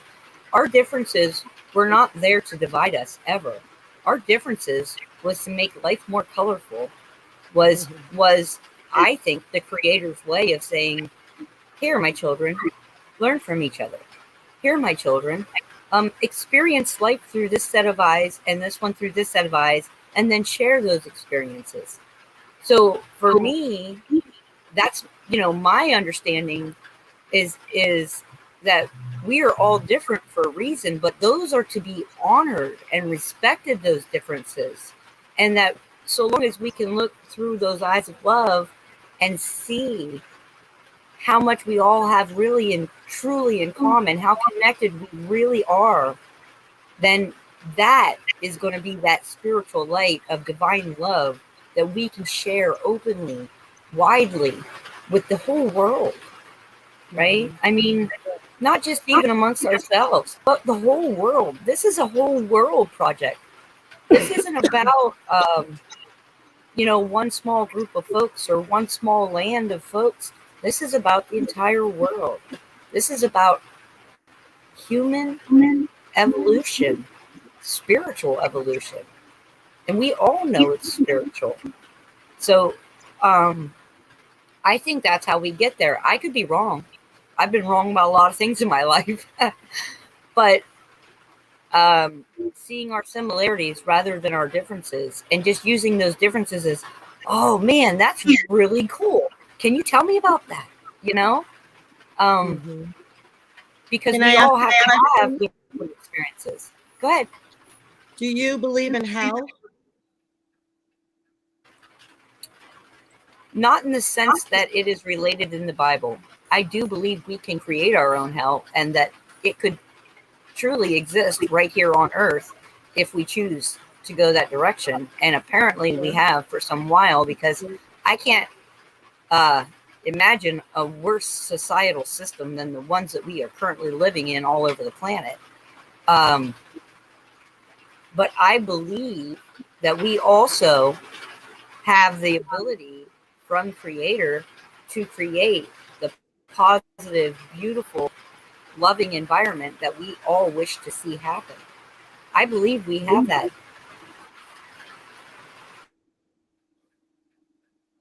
Can I interject something here? Please. And I'm not acting as a referee or anything. I'm just adding. Heather and I are not on blows today. I promise you that. Well, I'm not. No. Well, what I'm trying to I love get you, at. Heather. Yeah. You know, there's 4 of us up on panel and numerous of us in the chat and everything. And when we add that up, you know, it doesn't add up the way the new math adds up. 1 + 1 doesn't equal 2. You know, we're all together here. We're all discussing it, and 1 + 1 leads back to the true one. And so 1 + 1 makes another new 1. And what I find interesting is that in my years of looking at how things come together and fall apart and come together again and fall apart, you know, it always seems to hinge around the differences people's way of putting it together, or their understanding, or their comfortableness, or whatever. Okay, and so I'm thinking of Creator up there, just sitting there with his hand on his face, shaking his head back and forth, and said, "They haven't got it yet." Okay, and the reason that I say that is because, if we take a look at the three major divisions of religion in the world: religious dogma, religious philosophy, Christianity, Judaism, and Islam. They all claim to have the same father, Abraham. Okay, up until the time of Abraham, there was the Word, and the Word was I am, and I am was within all of them. However, there was a split, and the split came because the children were bickering between each other as to who should get the blessings of the I am, and that's where some of the differences occurred. So when the material experience comes into direct conflict with the spiritual being that you are, okay, and you have to live in the material, these different emotions and things take over, whether it be greed, whether it be envy, whether it be anger, all of these sort of things come into play, and it causes divisions amongst people, and I will come right out and say this. I think that there are highly spiritual people in all walks of the different so-called religions, the different so-called dogmas. If you take away the rules of man, if you take away the parameters and the corrals that have been set about how you must do things, then I think that Creator is omnipotent enough to look within that person's heart, because his spirit is within that person, is what gives them life, and say to them, they have a humble heart, they are searching, their intent is true, and I will be with them, I will support them, I will guide them, I will lead them, and I don't care what path you're on. I don't care what phone you're calling me on. Are you making the call? And if you're making the call in a sincere way through that pathway, that's a good pathway. I will answer the call. And I've seen that happen time and time again. And so I am happy when people express their joy and their exuberance, their ecstasy, even when they have these sort of experiences, regardless of the pathway that they're on. I make moccasin tracks when they tell me that theirs is the only pathway. It is for them, okay. Sure. But I've seen it. I've seen the parallel tracks in the woods.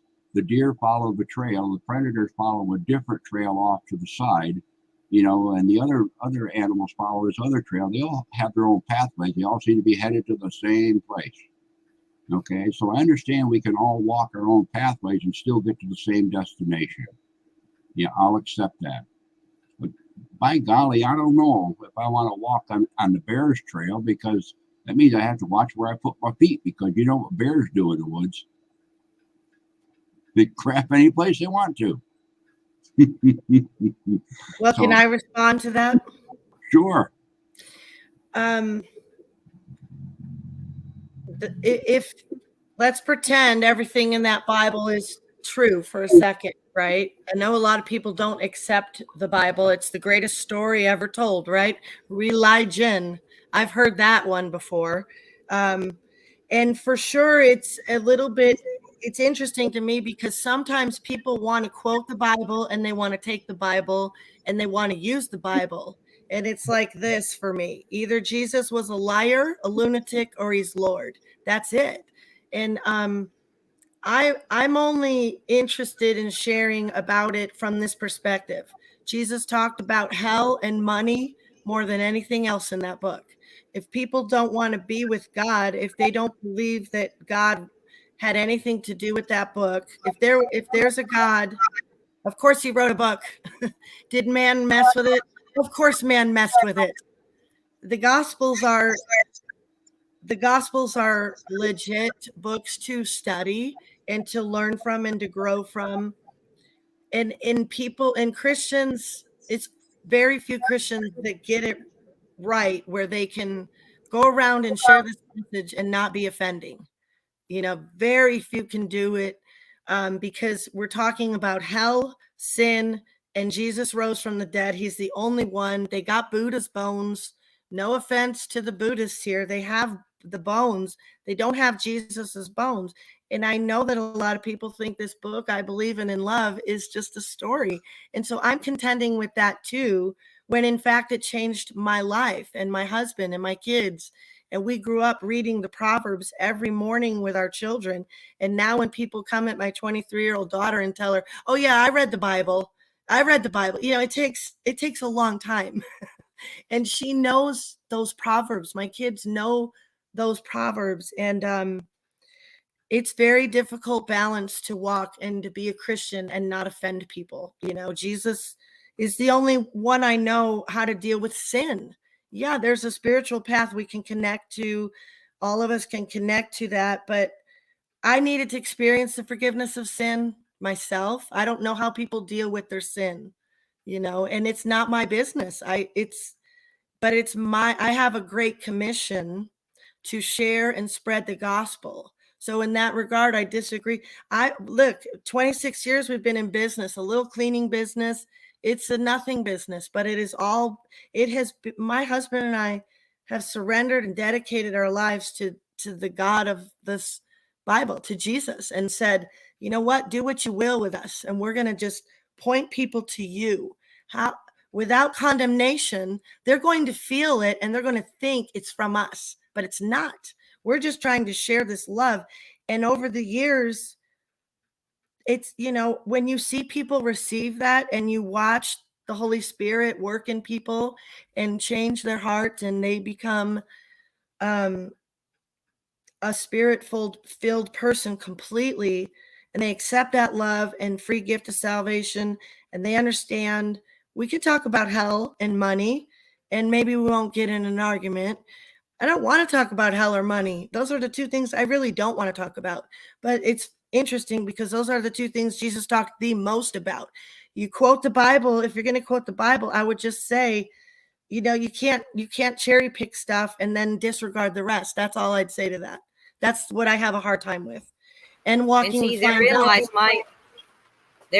lies my problem, because that is how man today even manipulates the Bible, and they do, and they use it for their own means. A lot of people, not everyone, but yeah, they do. Here's the thing. I respect that that's your path and that you've seen miracles, and I understand where you come from. Please don't think that I don't understand that. I really do, at a very, very deep level. But that is not my path. My path was different. And I respect people that live their faith, not people that wear labels. I don't care about labels. I don't care what people want to call themselves or each other. None of that matters to me, because that's just another label. I hate the Christians.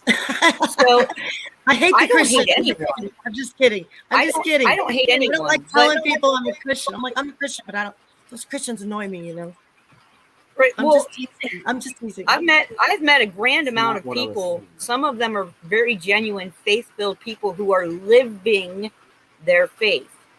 If you are living your faith in the truest sense, coming from that place of love and divine being that Christ came from, and he came here as an example. And I don't quote the Bible because I can't give a book and a chapter and a verse.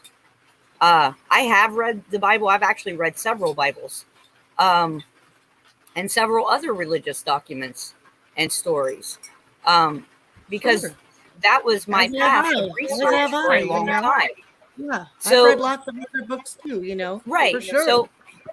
So what I'm saying is, if you're living your faith, whatever your faith is, if you are living your faith to the best of your ability to be connected to the divine, to have a personal spiritual connection to our Creator, I still feel a lot like Pappy does, that each one of those paths are different and yet lead to the same destination. I personally cannot deny that there are very deeply spiritual people all over our planet of all sorts of faiths, and some of no faith. I'm Some certainly that- not trying that to are- do that. I'm certainly not trying to say that or do that.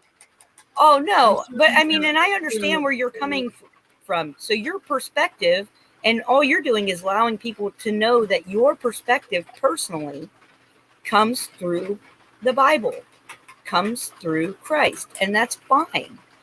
And I love that we can still talk about this stuff openly, because my perspective is different. Pappy's perspective is different. Ray's perspective, I'm sure, is different to an extent, because we all are going to interpret things, and it could be the same thing, but we are all going to interpret it differently. Like, you've seen the little meme, right? And you've got a little guy sitting on one side, and he sees a triangle at the points because of the way he is perceiving an object. And you got a guy on the other side who sees a square because of the way he is perceiving the object. The object is both of those things. Neither one of those is a lie. They are just standing on different sides of the object, so they are perceiving it differently. You see what I'm saying? Sure. You know how I look at it? Go ahead. You know, where I see God looking at us, treat everybody with respect, different colors and nationalities, and give everybody the same respect as you'd like. I don't know if you agree with that, but that's how I look at it. And our Sure. country is not doing that no more. The disrespect is so there's so much of it now. If our world respected each other, whatever religion they have, we'd have a better world. Get rid of money, power, and this world would, flow so smooth, And that's where it should be. But that's not where it's going right now. No. I believe in the Creator. You can't make a ball of dirt. You just, space, the earth, the planets. So there was a Creator that made all this, There's no way of getting around it. If you build a house, you need lumber. You can't build it without it, or stone. You can't build it without it. So, giving everybody the same respect, get rid of all this hate and race, all this. It's no good. And that's where we went. People have tried to cause this. And we're getting to this point now. That's too bad, Yeah. And that's the thing. We need to look beyond our differences as human beings and recognize our commonalities. Recognize we are all put on this earth by the Creator for a reason, a season, and a purpose, right? Yep. And I until we definitely can believe see that. beyond I these definitely labels, I don't know if we can heal. I But don't we know all either. have to be Because able to look beyond our labels. I don't know either, You know? because it's very trendy to persecute Christians, and it's very difficult to try to share my perspective without people just being triggered. That's got to be said. It's very difficult. I understand where you're coming from, but Christians are not the only group of people of I'm not different saying they faiths that are. have I'm been not saying they are. manipulated, persecuted, and even killed over their religious beliefs. I'll say it again. My personal belief is that religion was created by man to divide us. That is my personal belief, that religion was created by man intentionally to divide human species. Religion is what nailed Jesus to the cross. I'm not a religious person, but people would Exactly. label me that. Right. They would label me that. And it's But you don't have to like listen. Somebody can call you a monster. It doesn't make you a monster. They could call you a dodo I bird. know It doesn't that. make you a dodo bird. You know, I tell my child this all the time. Just because somebody calls you something doesn't Yeah. make it so. And we, as people, as spiritual beings, have to stop accepting labels that other folks want to put on us. We Yeah, have to just less. I could care less. Honestly. but that's how we have to be able to, and perhaps you agree, perhaps you don't. We are going to wrap this up soon because Jeff Riddle is on, and I know a lot of you like to go over there, so we will wrap this up soon. But let me say this: until each of us can look beyond the labels we have put on ourselves and the labels others have put on us, until we can look through our own labels and see other people without their labels, we're never going to grow and go forward. We have to get rid of the label. It's been a common theme for me here lately. Sorry, guys. I know. But I really do feel strongly about that because we are labeled from the day we are born. We are labeled with race. We are labeled with gender, what you can and can't do as a boy or a girl, right? They're trying to change all that now, but not in a healthy way. We are labeled as a religion. We are labeled as a political affiliation. We are labeled as living in a certain state, living in a certain culture, eating certain foods, the way we're built, the way our hair You're just is. like me. You're just like me. Things, I say, don't put me in a box. Don't put me in a box, please. Right. But I'm in the box. We have to stop accepting those labels. Jesus, so yeah. I agree we have with to you. stop accepting those labels, and we have to stop looking through labels. And I think once we can clear our vision of all that sticky tape, and we can see with the eyes of love that the divine creator has given each and every one of us, and we start seeing more in common than different, then we've reached the essence of what creator truly intended for us as a species, not even as individuals, but as a species. Do you not think that we were intended to live with love, to see our differences as things to be honored and respected, to see them Sure, that's why I came here. That's why I came here to your show. Yeah, that's why I'm here. You know, on the phone, I was going up to grab the med box, and I didn't. No, I agree with you. You know, we're all going to the same heaven. There's not like 5 different heavens. I don't believe. There's one heaven. We're all heading the same place. Hopefully. I mean, myself, but I'm gonna have fire on my butt for sure. Well, you know, one of my observations is this. Let my dog finish talking here. One of my observations is this: there's not a human being on this planet that can put the spirit of life in another living being. That can only be done by the Creator. And the Creator has put a spirit in life in all of the different peoples of this earth, all the different peoples that's ever been on this earth, all the different animals, the spirit of life that is within the grasses and the trees, the spirit of life that makes water flow from one place to another. Okay? Creator owns that spirit that he's put within each of these things that has a spirit of life. Creator is the only one that is going to reclaim that spirit when you give up the material aspect of that life. Okay, so that's the sameness that I look at. Okay, because man might think they've discovered something or they've invented something, but they have not. Creator has put in place everything, even the laws of physics and the laws of how things work together. Those are in place before man starts playing with the parts. Okay, so I see you. I see within you the same spark of creation that has given me life. I see it in you too. and that makes you sacred. Amen. I see it in you too. Amen. I see it in all of you. I don't come to divide. I don't come to argue.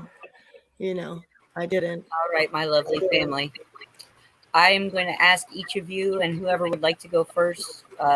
Ray, you want to go first with final thoughts? Final thought. Just get along with your fellow man, and and I'm not the greatest with words, but people got to start getting along here, and stop all this division. Things are just going to get worse, and that goes everybody. I mean, politicians, they've lost that spirit. That's why they act like they do, I don't mean to bring in politics, but it's this division. It's part of what is caused. happening right now. Yeah. And we have to get beyond that as a species. We have to stop letting these other men, these other creations of divine, we have to stop letting these people try to have power over us. No one has power over us but the divine creator. It is what we allow. But they're bringing in, they're basically letting Satan come into themselves. And you don't want that.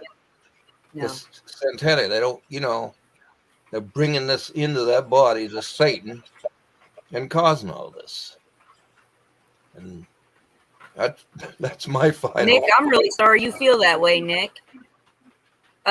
You come in here and like to try to troll me all the time, Mr. Baker. So I am calling you out today because I have had enough of you hateful, spirited people coming into a place that is trying to unite and share love. And I will not let you disrupt me. Mods, please remove Mr. Baker from chat if he decides he would like to start crap again. Thank you very much. And don't blame my mods. Blame me, honey. I'm the one that asked them to do it. Now, I'm done with that nonsense. Dee, do you have a final thought? I do. I just want to plead for mercy from this group and ask people to look up the definitions of grace and mercy.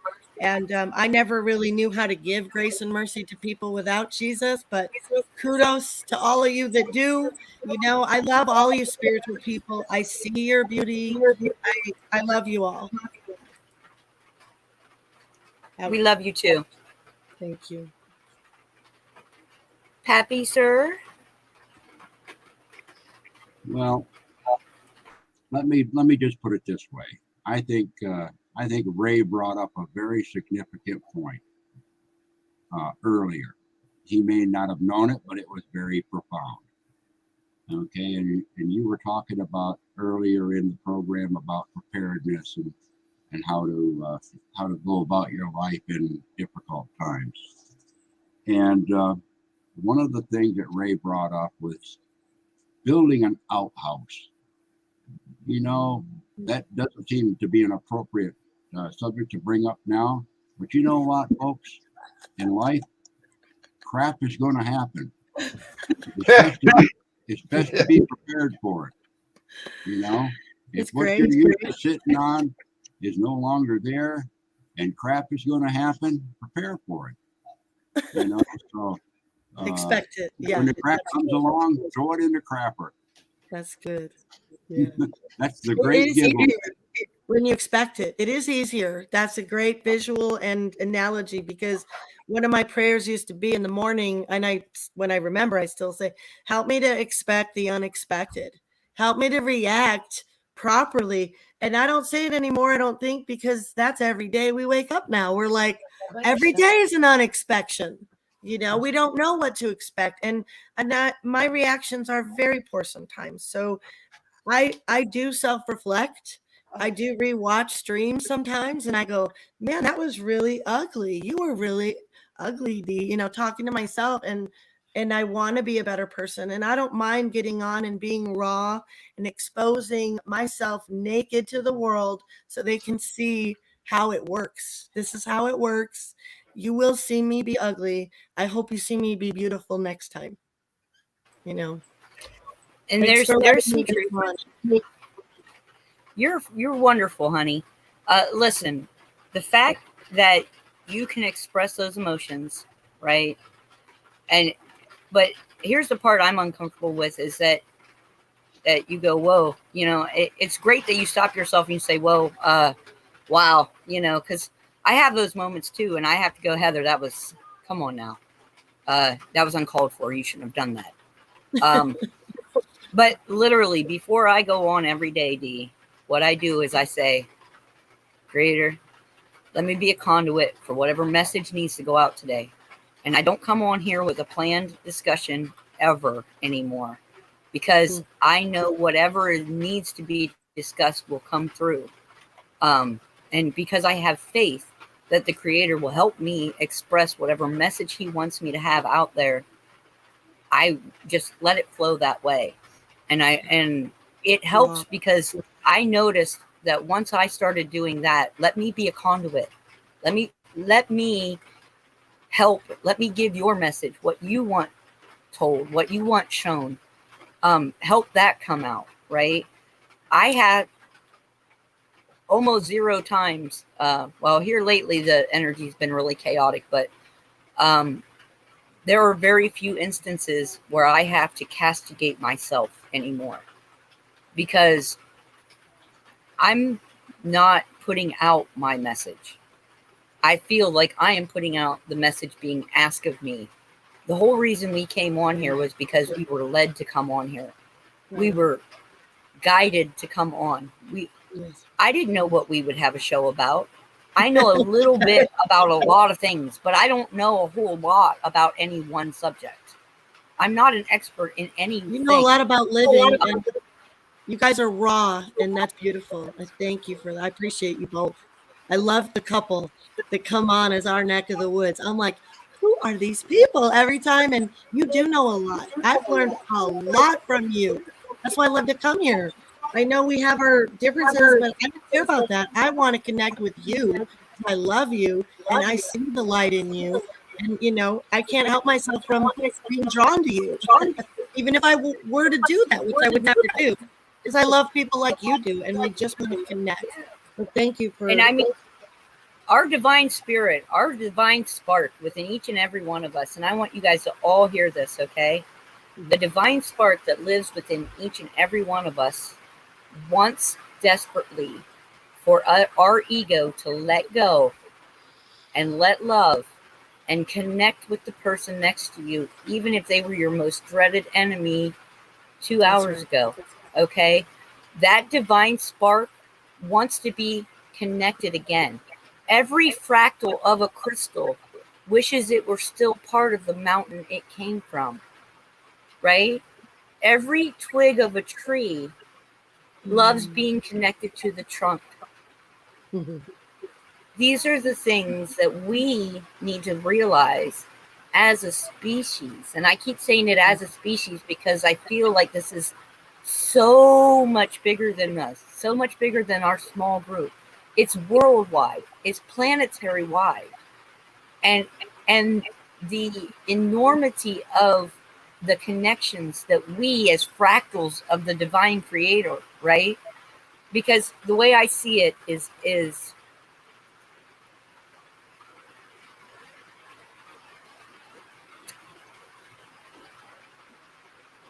we are refracted light. We have the ability to shine Creator's light, each and every one of us, okay? Each and every one of us can shine that love light that Creator gave us from inside. We can all be that light, and we will be stronger together. Many light bulbs make less shadows, okay? Many lights make less shadows. So for the light to truly shine, our connection needs to be rebuilt from that divine center. Not from labels, not from communities, but from our divine center. Yeah. And so that will be my final thought for today is, I'm sorry, you guys, the rain's getting harder. Great.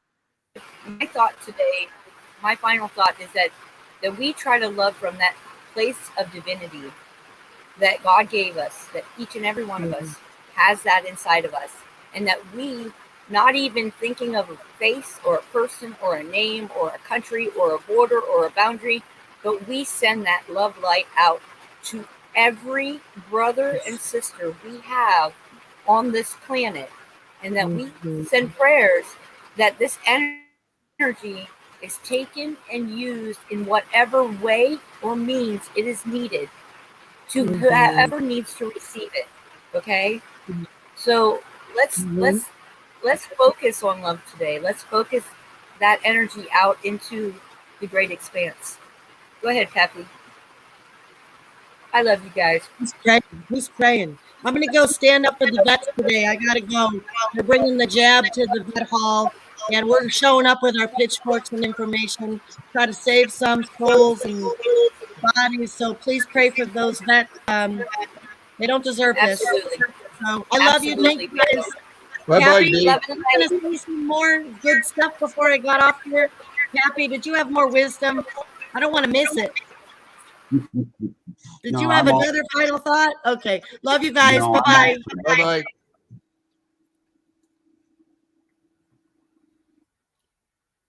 I guess I'll give a final thought. You know, with the technology we got today, we have these independent shows like you got. I like it because it's unscripted. People, you know, be real people, not somebody's writing them a script and they go up there and say this stuff. You know, and you know, that's what I like. You talk to real people, not something they've scripted by some fancy writer in a news show. You know what I'm saying? You're muted. I know my rain's really, really hard, and I've got a tin roof. Oh, that's fine. The rain don't bother me. I was a kid. I used to live in a trailer, so I remember the rain. That's Well, my final lovely thought. family, thank you, Ray, for your time today and for joining us up here on panel. I really Good talk. appreciated our talk. We hope you'll come up more. Oh, well. So I'm going to go ahead and call it today. Pappy, do you have anything else you'd like to comment on? No, just blessings all. Many blessings. Much love and light to you all. Take it We'll see easy, you Heather. tomorrow. Take it easy, Pappy. Remember, we'll see you tomorrow, weather provided. Okay.